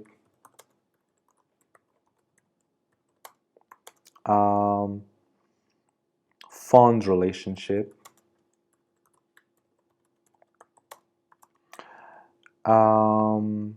و deeply connected relationship. من فقط خیلی خلاصه به تفاوت‌ها اشاره کنم، خیلی با هم دیگه نزدیک هستن. اوکی. عبارت‌های close bond و tight bond نشون دهنده یک ارتباط قوی و نزدیک بین دو تا آدم یا دو گروه. strong bond مشخصاً داره نشون میده که اون ارتباط خیلی قوی و با دوام و بلند مدته. Okay? For example, there is a strong relationship between Ali and محمد. یه ارتباط خیلی قوی وجود داره بین علی و محمد. یه strong durable هست، با دوامه. به اون دوام رابطه میخوایم خیلی اشاره بکنیم. زمانی که از intimate relationship استفاده میکنیم داریم در مورد یک ارتباط خیلی نزدیک و شخصی که یک نزدیکی فیزیکی یا احساسی هم وجود داره، میشه intimate relationship. یعنی دوتا آدم که با هم دیگه سکس میکنن اینا با هم دیگه intimate relationship دارن. بچه من نمیتونم مثلا با دوست معمولیم intimate relationship داشته باشم، مثلا با چه میدونم یکی از دوستای من حامد اسمش، خب من نمیتونم اگه بخوام بگم ارتباط ما خیلی نزدیکه نمیتونم بگم we have an intimate relationship، چون ممکنه که مثلا فکر کنم که خب مثلا به ارتباط جنسی وجود داره. اگه با یه نفر کسی ارتباط جنسی داره یا ارتباط عاطفی عمیق داره میتونه از intimate relationship استفاده بکنه. در ادامه special relationship و deep relationship یعنی هر دو که خب خیلی خاص و مهمه برامون. fond relationship یه ارتباط گرم و خیلی صمیمانه بین دو نفره و deeply connected relationship یک ارتباطی که خیلی معنادار و نزدیک که بر اساس فهم مشترک و تجربه های مشترکه که به اینا میگیم deeply connected relationship. بینشون تفاوت‌های کوچولویی وجود داره. این که ما تصمیم بگیریم کجا از کدوم استفاده بکنیم عملاً به کانتکست اون بستگی داره. لطفا خودتون وقت بذارید توی گوگل سرچ بکنید و برای هر کدوم چند تا مثال ببینید. توی جمله سوم close relationship رو گفتیم. توی جمله سوم ما establish relationship رو داریم.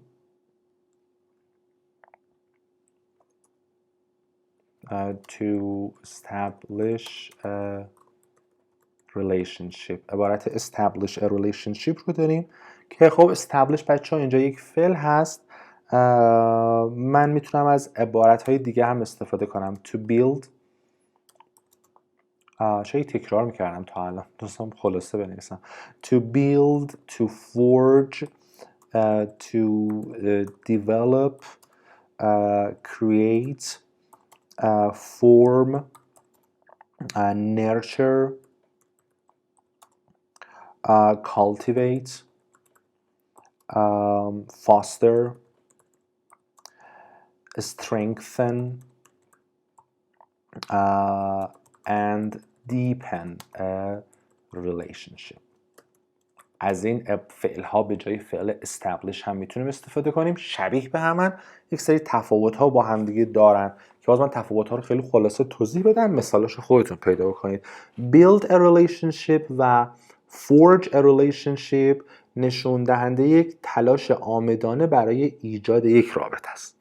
خب develop a relationship نشون دهنده توسعه یافتن یا بهتر شدن، قوی تر شدن اون رابطه است.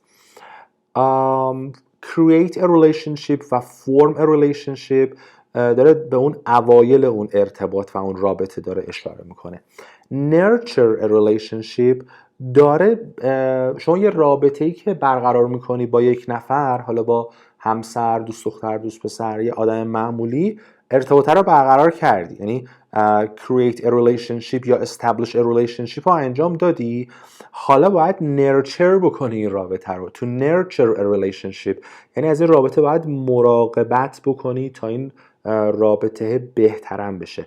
مراقبت کردن، nurture a relationship.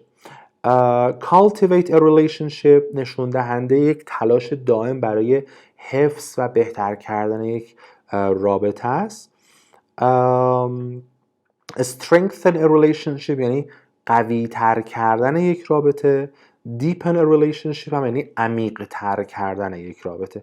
مجددا اینکه شما از کدوم کجا استفاده کنی بسیار وابسته به کانتکستتونه، بسیار وابسته به سطح رسمیت اونه، اینکه اسپیکینگ، اینکه رایتینگ. لطفاً بچه‌ها حتما وقت بذارید و این تفاوت‌ها رو خودتون هم با دیدن مثال و جستجو پیدا بکنید. بریم سراغ مورد چهارم. A relationship can easily break down. Okay.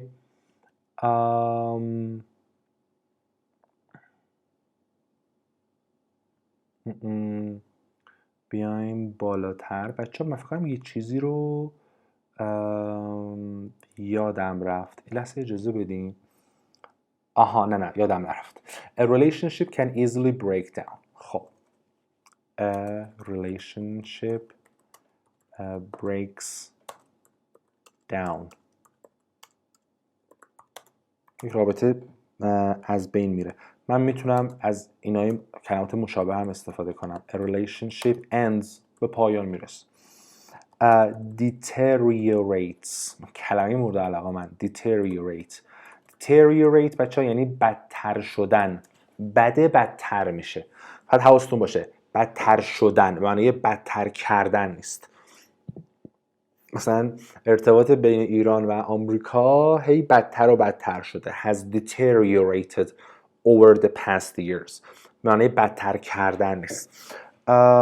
A relationship falls apart. فرو میپاشه. A relationship collapses. مجددا فرو میپاشه. A relationship fractures. اچه fracture یعنی فارسی شدم رفت. relationship fractures یعنی شکستی ترک برمیداره. اینجوری بهتر بگم یه رابطه ترک برمیداره. دیدین بعضی وقتا یه اتفاقی میفته ناراحت کننده ای میفته، حال با هم آشتی میکنید ولی انگار رابطه مثل قدیم نیست. یه فرکچری وجود، یه ترکی اینجا وجود داره. مثل بگید a relationship fractures. A relationship crumbles. بچه ها به پودر بیسکویت هست که دارید بیسکویت میخورید پودرش میریزه روی لباستون. crumble با میگن crumble. وقتی میگی a relationship crumbles یعنی اون رابطه مثل این پودر بیسکویت میریزه، از بین میره. crumbles. A relationship deteriorates beyond repair. اینو هم من دوست دارم. deteriorates beyond repair. فراتر از تعمیر از بین به اصطلاح بدتر میشه. یعنی دیگه نمیتونیم کاریش بکنیم اون رابطه رو. deteriorates beyond repair. A relationship becomes irreparable. Okay? Becomes غیر قابل irreparable. یک رابطه غیر قابل برگشت میشه، غیر قابل درست شدن میشه. یا اینکه بگیم a relationship goes south. میره سمت جنوب. وقتی رابطه میره سمت جنوب یعنی رابطه از بین میره. نمیدونم go north هم داریم، میره سمت شمال یعنی بهتر میشه رستش. ولی وقتی میگیم یه رابطه goes south یعنی چی میشه؟ بد میشه اون رابطه. مجددا بچه‌ها خودتون بگردید دنبال مثال ها و خودتون مثال های بیشتر رو پیدا بکنید. توی جمله پنجم ما عبارت admire a relationship رو داریم. خب to admire a relationship. to admire a relationship یه سری عبارت های معادل داره. to respect احترام گذاشتن. look up to a relationship, to respect a relationship, to adore a relationship, و hold a relationship as an example to follow. To look up to or adore a relationship و to hold a relationship as an example to follow. To hold a relationship as an example to follow. این عبارت‌های قشنگن که به جای admire a relationship تحسین کردن یک رابطه میتونید ازش استفاده کنید. respect احترام گذاشتن، look up to به همون معناست ولی کمتر رسمی. این فرمال خودم دوستش دارم. مثلا من به رابطه فلانی و فلانی رو تحسین میکنم. مثلا میگم I always look up to the relationship between Sarah and Ali. به عنوان مثال رابطه بین سارا و علی رو خیلی دوست دارم، بهش احترام میذارم، قابل تحسینه برام. یا بعضی وقتا آدم رابطه دو نفر رو ممکنه ببینه و انگار دوست داره همچین رابطه‌ای خودش هم داشته باشه. به عنوان یک مثال از این رابطه پیروی بکنه. میگه to hold a relationship as an example to follow. مثلا میگم که I hold the relationship between my sister and her husband as an example to follow. میتونید اینجوری ازش استفاده بکنید. مثال‌های دیگر رو لطفاً خودتون وقت بذارید و توی اینترنت پیدا بکنید. وقت بذارید تو رو خدا. با دیدن مثال‌های مختلف، نوشتن، صحبت کردن و دیدن اون مثال‌ها در کانتکست‌های مختلفه که تازه شما میتونید از اون کلمات استفاده کنید. این امروز یاد گرفتید a relationship crumbles، نمیتونید همین فردا توی اسپیکینگ و رایتینگ آیلتس استفاده کنید. نه، باید توی کانتکست‌های مختلف باید ببینید، listening, reading, writing, speaking، تا تازه بفهمید چی به چیه و یواش یواش بتونید ازش استفاده بکنید. خب بریم سراغ صفحه 9. من تازه تا اینجا یه صفحه رو توضیح دادم. بریم سراغ صفحه. امیدوارم که تا الان با من همراه بوده باشید. واقعا دمتون گرم. من شماهایی که تا آخر با من میایین و واقعا دوست دارم و ادامه بدید لطفا. خب بریم سراغ صفحه 9. Families and Early Learning. یه متن رو به ما داده. متن خیلی سختی نیست بچه‌ها. 2.1 میاد میگه که این متن رو یه سریع نگاه بنداز و کلمات rewarding, sibling, relate, accommodating, adolescence, interaction و nurture رو پیدا کن و دورشون خط بکش. اوکی. حالا میگه که قسمت 2.1 رو به فرض انجام دادیم. 2.2 لطفا بچه ها ویدیو رو پاس کنید و 2.1 رو انجام بدید. فرشت با من بیاین جلو. بعد در قسمت 2.2 میاد میگه که این کلمات رو به اون کلماتی که زیرشون خط کشیده شده، نه میگه کلماتی که شما رفتی پیدا کردی رو به معانیشون متصل کن. من اینو براتون انجام، اول خودتون انجام بدین، بعد ادامه بدید با ویدیو ببینید جوابتون درسته یا نه. خب help somebody or something develop and grow معادل عبارت nurture هست. اوکی، کمک میکنه یه چیزی یا یه کسی رشد بکنه، بهتر بشه، میشه nurture، پرورش دادن بچه ها. nurture. brother or sister or sister معادل کلمه sibling هست بچه ها. brother و sister جنسیت دارن ولی sibling بدون جنسیته. وقتی میگم I have two siblings این 2 تا خواهر یا برادر دارم، جنسیتش رو نمیخوام بهشون اشاره بکنم. respond to somebody یعنی پاسخ دادن به یه نفر. اگه توی متن نگاه بکنید میگه when parents relate to a child they do a lot of the work figuring out what the child needs and then accommodating those needs. اینجا relate to a child یعنی جواب بچه رو بدن، توجه کنن به بچه. اوکی، اینجا عبارت ما میشه relate. The stage between childhood and adulthood مرحله بین بچگی between childhood and adulthood اسمش رو بذاریم adolescence نوجوانی. giving a lot of pleasure giving a lot of pleasure چیزی که لذت خیلی زیادی به ما میده. rewarding مثلا میگیم a rewarding job a rewarding experience تجربه لذت بخش، شغل لذت بخش. و کلمه آخر communication هست که معادل عبارت interaction هست. interaction یعنی تعامل بچه ها، از فعل interact میاد. خب در ادامه 2.3 یه تمرین true false not given داره، خیلی براتون مطمئنا سخت نیست. باز ویدیو رو پاز بکنید و جملات 1 تا 5 رو خوب بخونید، بر اساس اون چیزایی که توی متن نوشته شده تصمیم بگیرید که true false و یا true یا false این جملات. ویدیو رو پاز بکنید، 5-6 دقیقه وقت بذارید و جواب بدید. من جوابا رو الان بهتون میگم.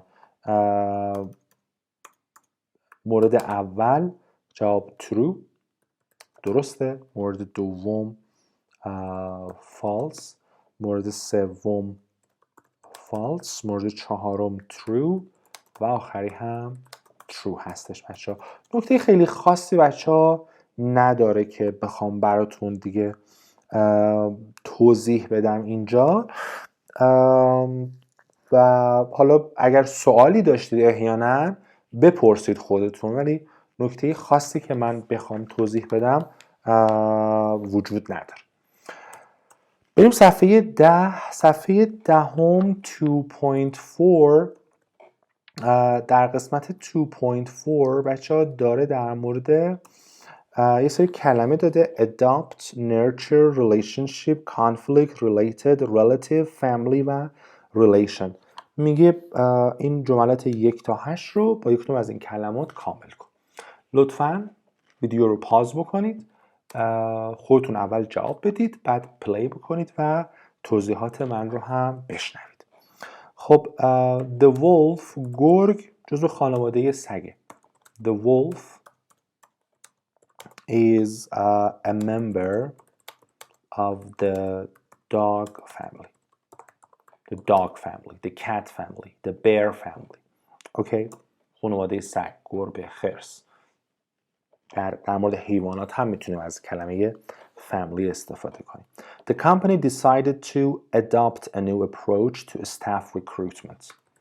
The company decided to adopt a new approach to staff recruitment. خب بچه ها adopt بچه ها اینجا یعنی اتخاذ کردن. وقتی که ما با کلمه approach استفاده میکنیم to adopt an approach or to adopt a policy یعنی اتخاذ یک روش، اتخاذ یک سیاست. اوکی، میتونیم از عبارت policy هم استفاده بکنیم. recruitment هم یعنی استخدام، از فعل recruit میاد. خودتون میتونید باز سرچ بکنید.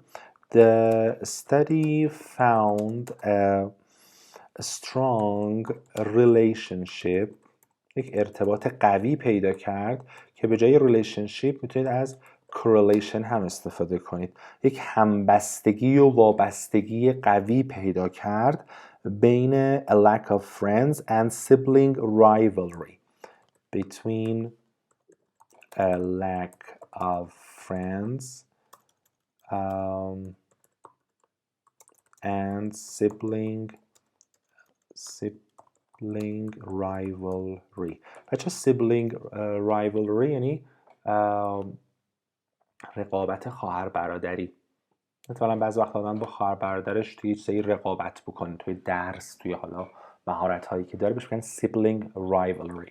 حالا یک ارتباط قوی وجود داره بین کم بودن تعداد دوستای آدم و اون رقابت خواهر برادری.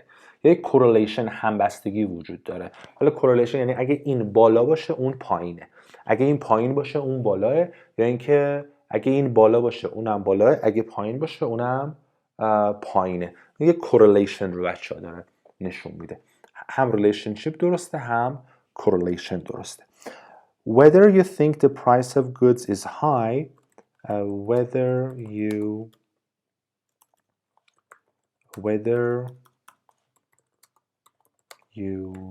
think the price of goods is high is relative to the amount of money you earn. The amount of money you earn.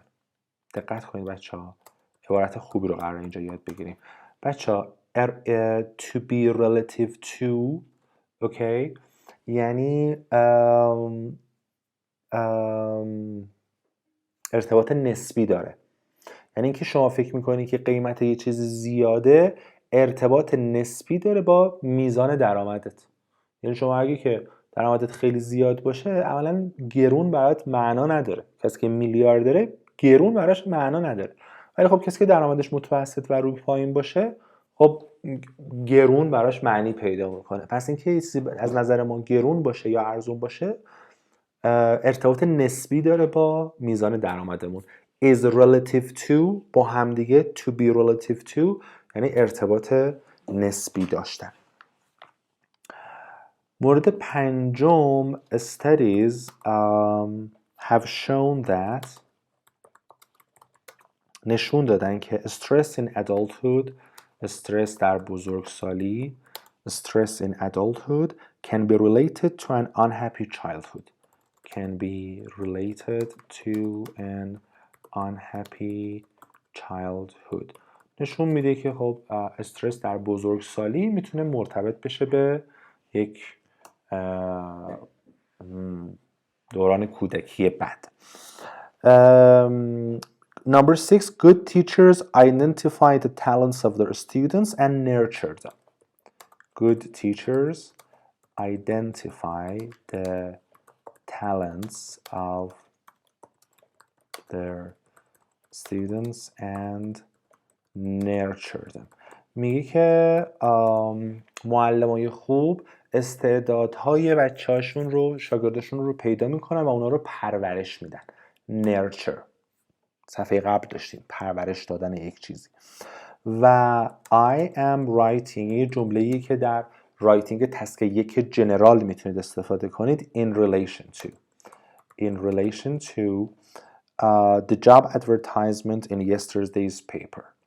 The job advertisement in yesterday's، اینجا کلمه پیپر بچه من یه روزنامه است. in yesterday's paper در ارتباط با اون تبلیغ شغلی که در روزنامه دیروز بود دارم برای شما می نویسم. توی رایتینگ تسک 1 فرض کنید جنرال میگه که یه تبلیغ دیدی، میخوای نامه بنویسی به اون کمپانی، به اون سازمان و میخوای بگی که اوکی من آماده کار هستم، بنویس براشون. اول نامه میتونید اینجوری شروع کنید: Dear sir or madam, I am writing in relation to the job advertisement in yesterday's paper. اگه دقت بکنید دو تا باکس این کنار هست سمت راست، error warning داره، میگه که یه اشتباه رایج وجود داره. I am writing in relation to یا in relation with your job advertisement درسته. اینجا از حرف اضافه of نمیتونم استفاده کنم، یعنی همینجا من نمیتونم به جای بگم of. I am writing in relation of اشتباهه. و نکته دیگه my relationship with my parents is very strong not my relation with my parents. نکته جالبی میگه ما وقتی میخوایم به ارتباط انسانی به اصطلاح اشاره بکنیم از کلمه relationship استفاده میکنیم، از کلمه relation استفاده نمیکنیم. در ادامه هم یه vocabulary note داره که نیاز به توضیح خاصی نداره، فکر میکنم که خودتون از پسش بر بیاین. خب امیدوارم همه چیز رو شفاف توضیح داده باشم. اگر که سوالی بود حتما از من توی کامنت ها یا توی گروه تلگرام بپرسید. قسمت 3-1 که فکر میکنم اصل کار الان اینجاست، میگه که یک کلمه رو از A بردار، وصلش کن به یک کلمه از B و compound noun اسامی ترکیبی ایجاد کن. یه ویدیو رو پاس کنید، یه 5-6 دقیقه به جواباتون فکر بکنید اول، بعد ادامه بدید تا من جواب رو بهتون بگم. خب امیدوارم کارا انجام داده باشین. immediate family، چه immediate family یه جایی ترجمه فارسیش رو به ذهنم نمیاد، یعنی اون خانواده‌ای که خیلی نزدیکن بهت، یعنی خانواده اولیه، اینجوری بگم خواهر، برادر، پدر، مادر، این immediate family به حساب میاد. خب immediate family، extended family خانواده گسترده، حالا این شامل عمو و دایی و عمه و پسر عمو، دختر عمو، دختر دایی، پسر دایی و همه اینا میشه extended family. عبارت بعدی family gatherings هست. عبارت بعدی sibling rivalry. rival یعنی رقیب، rivalry رقابت، sibling rivalry یعنی رقابت خواهر برادری. stable upbringing. stable upbringing یعنی بچه ها بزرگ شدن. یه کسی که stable upbringing داشته، stable هم یعنی پایدار دیگه، خیلی چیز نبوده، سینوسی نبوده این بزرگ شدنش، خیلی توی خانواده خوب، خیلی stable پایدار بزرگ شده اون آدم اومده بالا. stable upbringing. active role یعنی نقش فعال داشتن. مثلا میگم که parents can play an active role in the stable upbringing of their children. یک مثال میتونه باشه. family resemblance بچه‌ها resemblance یعنی شباهت خانوادگی. family resemblance. physical resemblance شباهت فیزیکی. اوکی. striking resemblance یعنی شباهت بسیار بسیار زیاد. مثلا دو قلوها رو دیدید خیلی به هم شبیهن، میگن striking resemblance. maternal instinct عبارت آخر هم maternal instinct. خب بچه معنی عبارت ها رو بهتون گفتم. حالا میگه قسمت 3.2 میگه که 3 تا سوال داره به ما میده. 3.2 خیلی بچه این قسمت مهمه، خوب گوش بدید. 3.2 3 تا سوال از ما میپرسه. Number 1 Tell me about your family. Tell me about your family. در مورد خانوادت بگو. سوال دوم Who are you most similar to in your family? Who are you most similar to in your family? و مورد سوم What do you think it takes to be a good parent? What do you think it takes to be a good parent? اینجا علامت سوال، اینجا علامت سوال. این کلمات بالایی رو ما یاد گرفتیم. میگه در مورد خانوادت بگو، توی خانواده بیشتر شبیه کی هستی؟ حالا میتونی از نظر شخصیت و ظاهر بگی. And what do you think it takes to be a good parent? فکر کنی چطوری میشه یک والد خوبی بود، یک پدر یا مادر خوبی بود. اینجاییه که من میخوام شما استاپ بکنید، ویدیو رو پاز بکنید، خوب بشید یه مرور بکنید که تا الان ما در مورد خانواده و ارتباط بین خانواده و شباهت و همه اینجور چیزا چیا گفتیم و حالا از همه اونها استفاده بکنید و به این 3 تا سوال جواب بدید. یعنی عصاره این درس بچه‌ها در پاسخ شما به این 3 سوال مشخص میشه. میخوام ازتون که یه بار وقت بذارید، پاز بکنید، 10 دقیقه یه رو وقت بدید به خودتون، بنویسید بچه‌ها جملات رو بلند بلند بگید و بعد بیاین سمپل من رو هم ببینید و بعد از اینکه سمپل من رو دیدید مجدداً ویدیو رو پاز بکنید و با توجه به سمپلی که من گفتم و عبارت‌ها و کلمات جدیدی که از سمپل من یاد میگیرید مجدداً بیاین چیکار بکنید؟ دوباره به این 3 تا سوال جواب بدید. خب من برای این 3 سوال یک سری جواب آماده کردم که میخوام این جوابا رو کامل براتون بنویسم. اول از همه میخوام که به جوابهای من گوش بدید لطفاً. Tell me about your family. حواستون باشه قرار شد اول خودتون کار کنید، تقلب نکنید، استاپ بکنید، بعد از اینکه خودتون کار کردید بیاین به مثالای من گوش بدید. خب سوال اول Tell me about your family. I come from a small but close-knit family. My immediate family consists of my parents, my sister, and me. We're a pretty tight group and we try to make an effort to spend time together, whether it's for family gatherings or just hanging out at home. My extended family includes aunts, uncles, cousins, and grandparents, but we don't see them as often because they live in different parts of the country. My parents played a very active role in my upbringing and provided a stable and supportive environment, which I'm really grateful for. I think I've turned out to be a well-rounded and well-adjusted person, thanks in part to their efforts. از این عبارت هایی که تا الان گرفتم استفاده کردم. Number 2. Who are you most similar to in your family? Well, I think I'm most similar to my mom in terms of personality and interests. We have a lot of the same interests and we have a similar sense of humor. We also have a striking resemblance. People always comment on it. I've definitely inherited some physical traits from my mom, like my hair and eye color. But I also think I have some similarities with my sister. We're both pretty independent and we both value our time, our alone time. Of course, there's also some sibling rivalry between us, like any other siblings, but for the most part, we get along pretty well. Question number 3. I think being a good parent takes a lot of... اول سوالو بخونم. What do you think it takes to be a good parent? I think being a good parent takes a lot of patience, love, and hard work.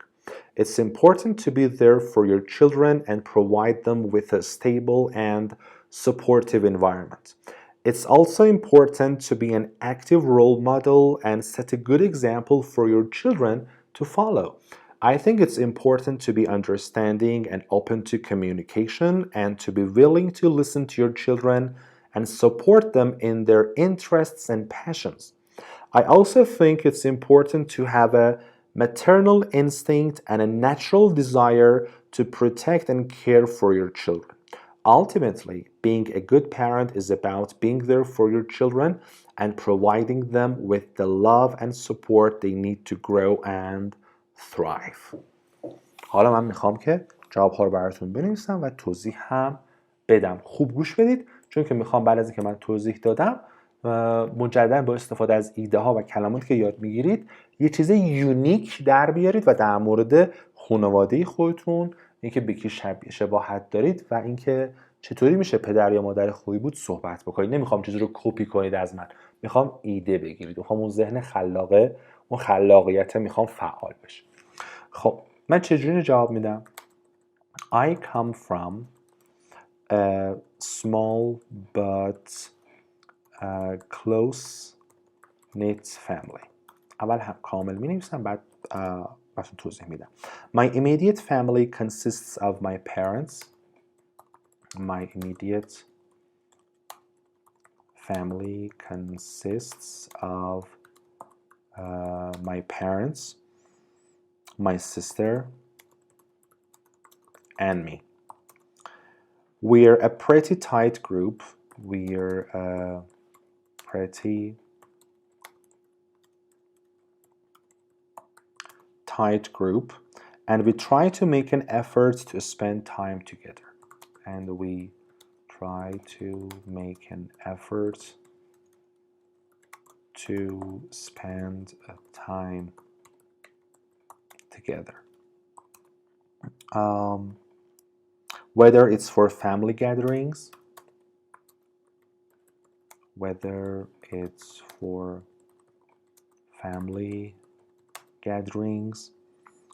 or just hanging out at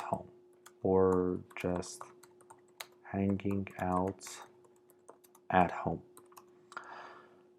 My extended family includes aunts.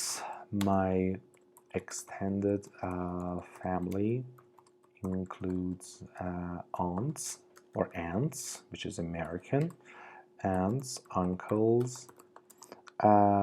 cousins, and grandparents.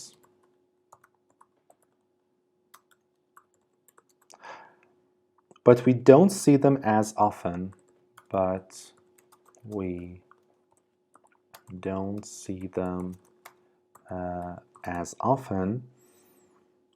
Because they live in different parts of the country.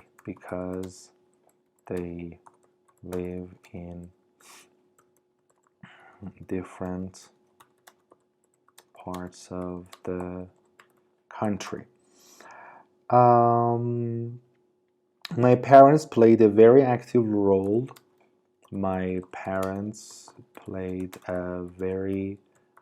active role.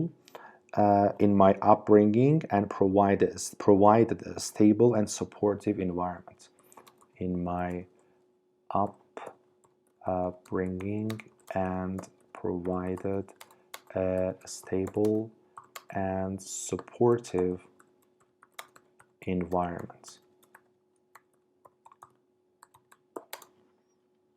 Which I'm really grateful for.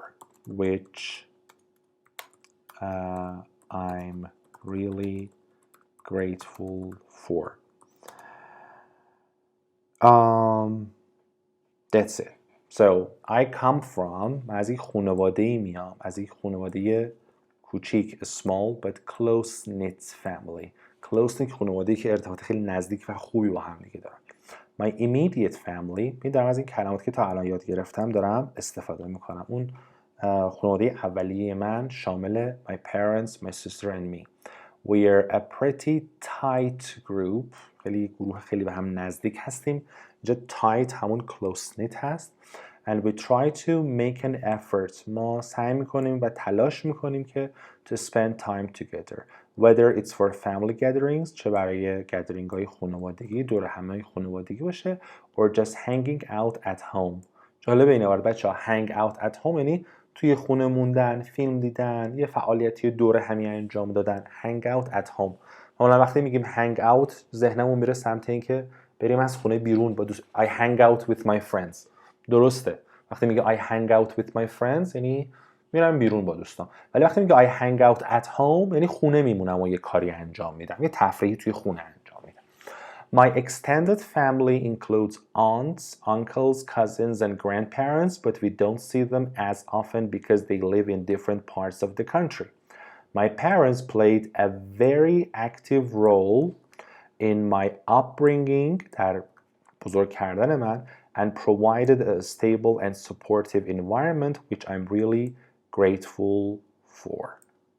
امیدوارم این پاراگراف بتونه بهتون ایده بده که شما هم در مورد خانواده‌تون صحبت بکنید.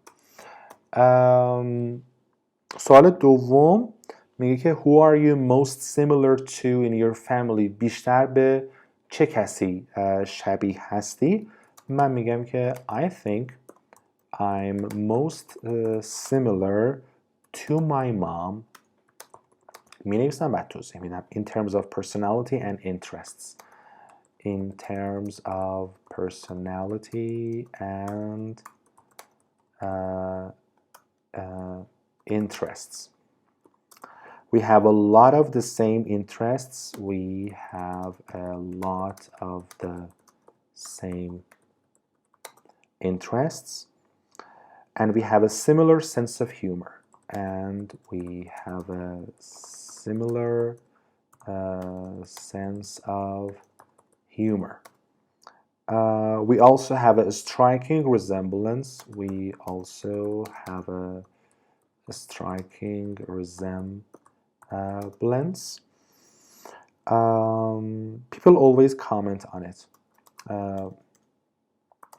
People always comment on it. I've definitely inherited some physical traits.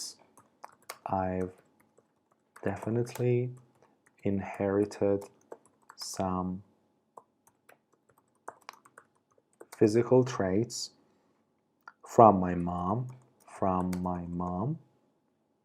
like my hair and eye color, like my hair and eye color. But I also think I have some similarities with my sister. But I also think I have some similarities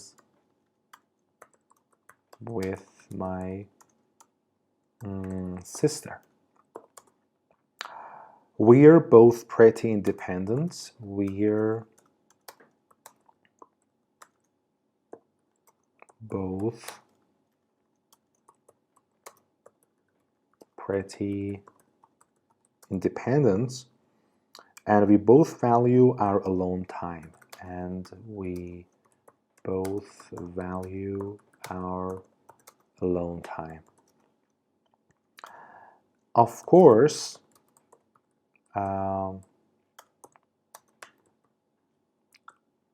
there's some sibling rivalry, like any other siblings,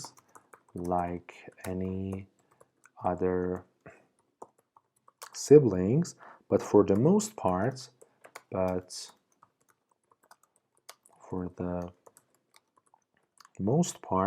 we get along pretty well. We get along pretty well. خب توضیح بدم.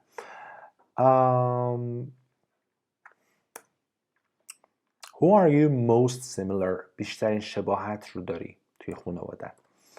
I think I'm most similar to my mom in terms of. بچه in terms of یعنی از لحاظ شخصیت و علایق. We have a lot of the same interests and we have a similar sense of humor.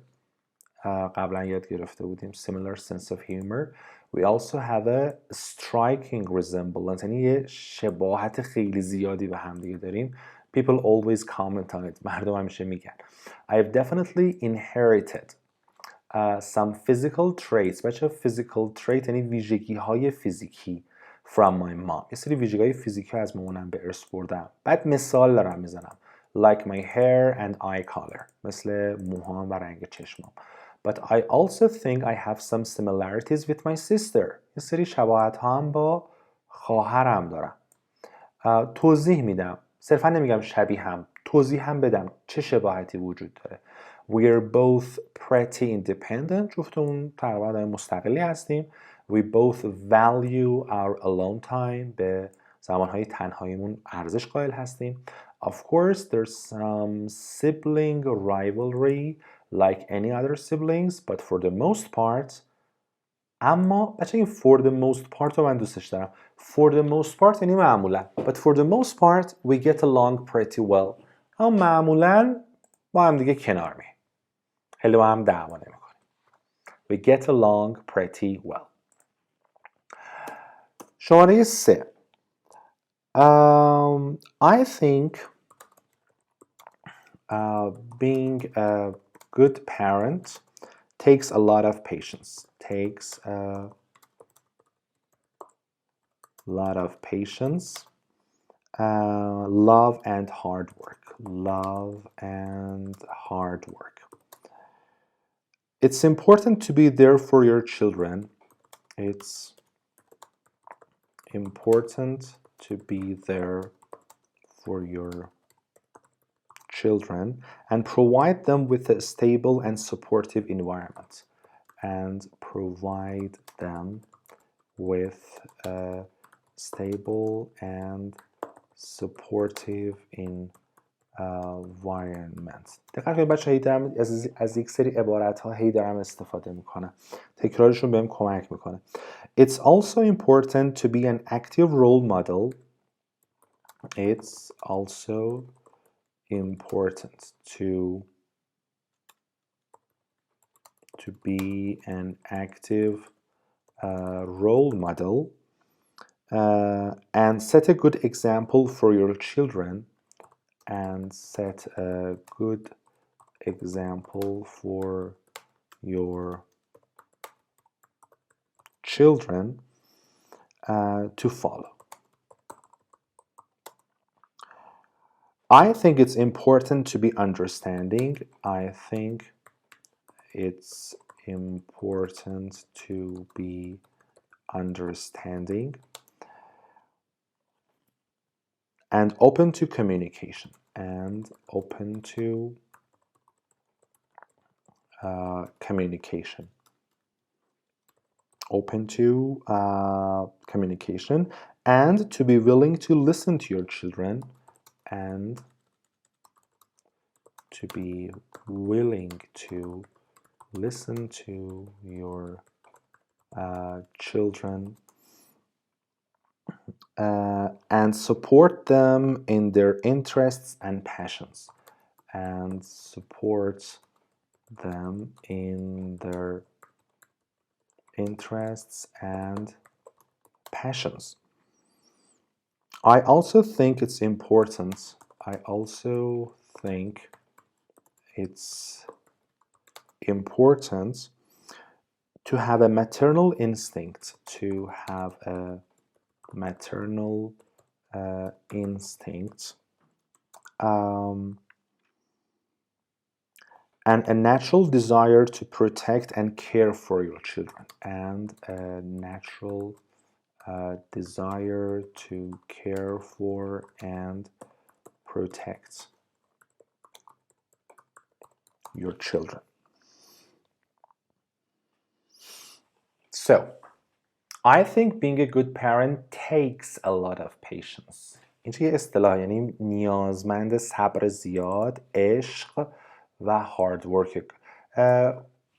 والد خوبی بودن صبر زیاد، عشق و تلاش زیاد میگیره. takes یعنی نیازمند اینه. It's important to be there for your children. قبلا بهتون گفتم اوایل ویدیو یعنی هوای بچه‌هاتو داشته باشی. To be there for your children and provide them with. بچه‌ها حرف اضافه provide with هست. Provide them with stable and supportive environment، یک محیط استیبل، پایدار و حامی براشون فراهم بکنی.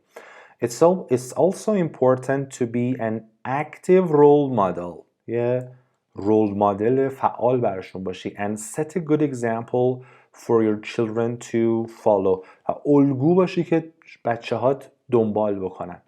I think it's important to be understanding، درک بکنی. and open to communication، باز باشی واسه ارتباط برقرار کردن. and to be willing to، اینکه تمایل داشته باشی listen to your children and support them in their interests and passions. I also think it's important to have a maternal instinct، یک غریزه مادرانه مثلا. and a natural desire، یک تمایل طبیعی داشته باشی to care for، که care بکنی، مراقبت بکنی و حفاظت بکنی از بچه‌هات. خب رسیدیم به پایان. دقت بکنید بچه‌ها، توی این سمپل هایی که من براتون گذاشتم از اول درس تا الان، تمام سعیم این بوده که بیشتر کلمات و عبارت های خیلی خیلی ساده استفاده کنم و بیشتر تمرکزم روی ترکیب این کلمات با هم دیگه به منظور ایجاد یک جمله در ظاهر ساده ولی در باطن پیچیده بوده. شاید باورتون نشه اگر که در آزمون آیلتس توی سپیکینگ از ما این 3 سوال رو بپرسن و شما بتونید یک پاسخی با همچین کیفیتی به اگزمینر ارائه بدید، حداقل 7 میگیرید. در بدترین حالت میتونید 7 بگیرید. حالا با تلفظ درست و گرامر درست و روانی کلام خوب حداقل میتونید نمره 7 رو در آزمون بگیرید. اصلا فکر نکنید که من برای گرفتن نمره بالا 7 به بالا نیاز به کلمات خیلی سخت دارم. چیزی که من نیاز دارم ایده و حرف برای گفتن هست و اینکه از لحاظ گرامر کمترین خطاها و ایرادات رو داشته باشم. من سعی کردم تا جای ممکن با مثالهای زیاد، با نوشتن تک تکشون، با گفتن کلمات و عبارتهای معادل تمام آنچه که میتونم رو بهتون بگم. البته خیلی جاها هم دیگه خودسانسوری کردم و از گفتن مثال به اصطلاح اجتناب کردم، چون که خب ویدیو خیلی از این که الان هست طولانی تر میشد. خلاصه امیدوارم که تا این لحظه که من این جملات رو دارم میگم با من همراه بوده باشید، که اگر که تا این لحظه با من همراه بودید دمتون گرم، واقعا مرسی ازتون.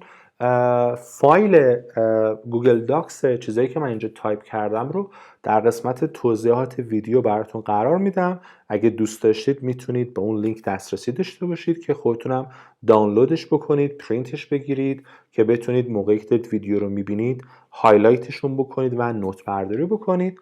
لطفاً حتما وقت بذارید و جمله سازی بکنید. مهمترین هدفی که شما باید دنبال بکنید از دیدن این ویدیو اینه که در پایان این ویدیو بتونید این 3 سوال Tell me about your family. Who are you most similar to in your family? و What do you think it takes to be a good parent رو با عبارات و کلمات جدیدی که از این ویدیو یاد گرفتید پاسخ بدید. اگه قراره که این 3 سوال رو با همون دانش قبلی جواب بدید، یعنی خیلی براتون مفید نبوده و یا اینکه لازمی که مجددا مرور بکنید و یا اینکه شاید سطح لغات برای شما مناسب نیست و لازمه که از سطوح پایین‌تر زبان رو یاد بگیرید. به هر حال ازتون یک دنیا ممنونم که تا این لحظه با من همراه بودید. امیدوارم که به زودی در درس دوم و مبحث mental and physical development ببینمتون. همونطور که در ویدیوی معرفی براتون توضیح دادم، حتما تست پرکتیس پایان هر درس رو بچه ها انجام بدید. تست پرکتیس ها رو ازشون همینجوری رد نشید. تست پرکتیس صفحه 11 برای درس اول یک لیسنینگ پارت 1 یا سکشن 1 داره که انجام دادنش خالی از لطف مطمئن باشید که نیست و مطمئن باشید که خیلی از عبارات و کلمات که توی این درس یاد گرفتیم توی این لیسنینگ براتون تکرار میشه. حتما این رو انجام بدید تا یادگیری براتون بهتر اتفاق بیفته. دیگه توضیح خاصی وجود نداره. اگر که سوالی داشتید در قسمت کامنت یوتیوب در گروه تلگرامی Vocabulary for IELTS که لینکش رو در قسمت توضیحات میذارم سوالتون رو مطرح بکنید. من و یا بقیه بچه‌ها سعی میکنیم که به سوالاتتون پاسخ بدیم. امیدوارم که روزها و شب‌های خوبی رو در پیش داشته باشید. به زودی با درس 2 میبینمتون. فعلا.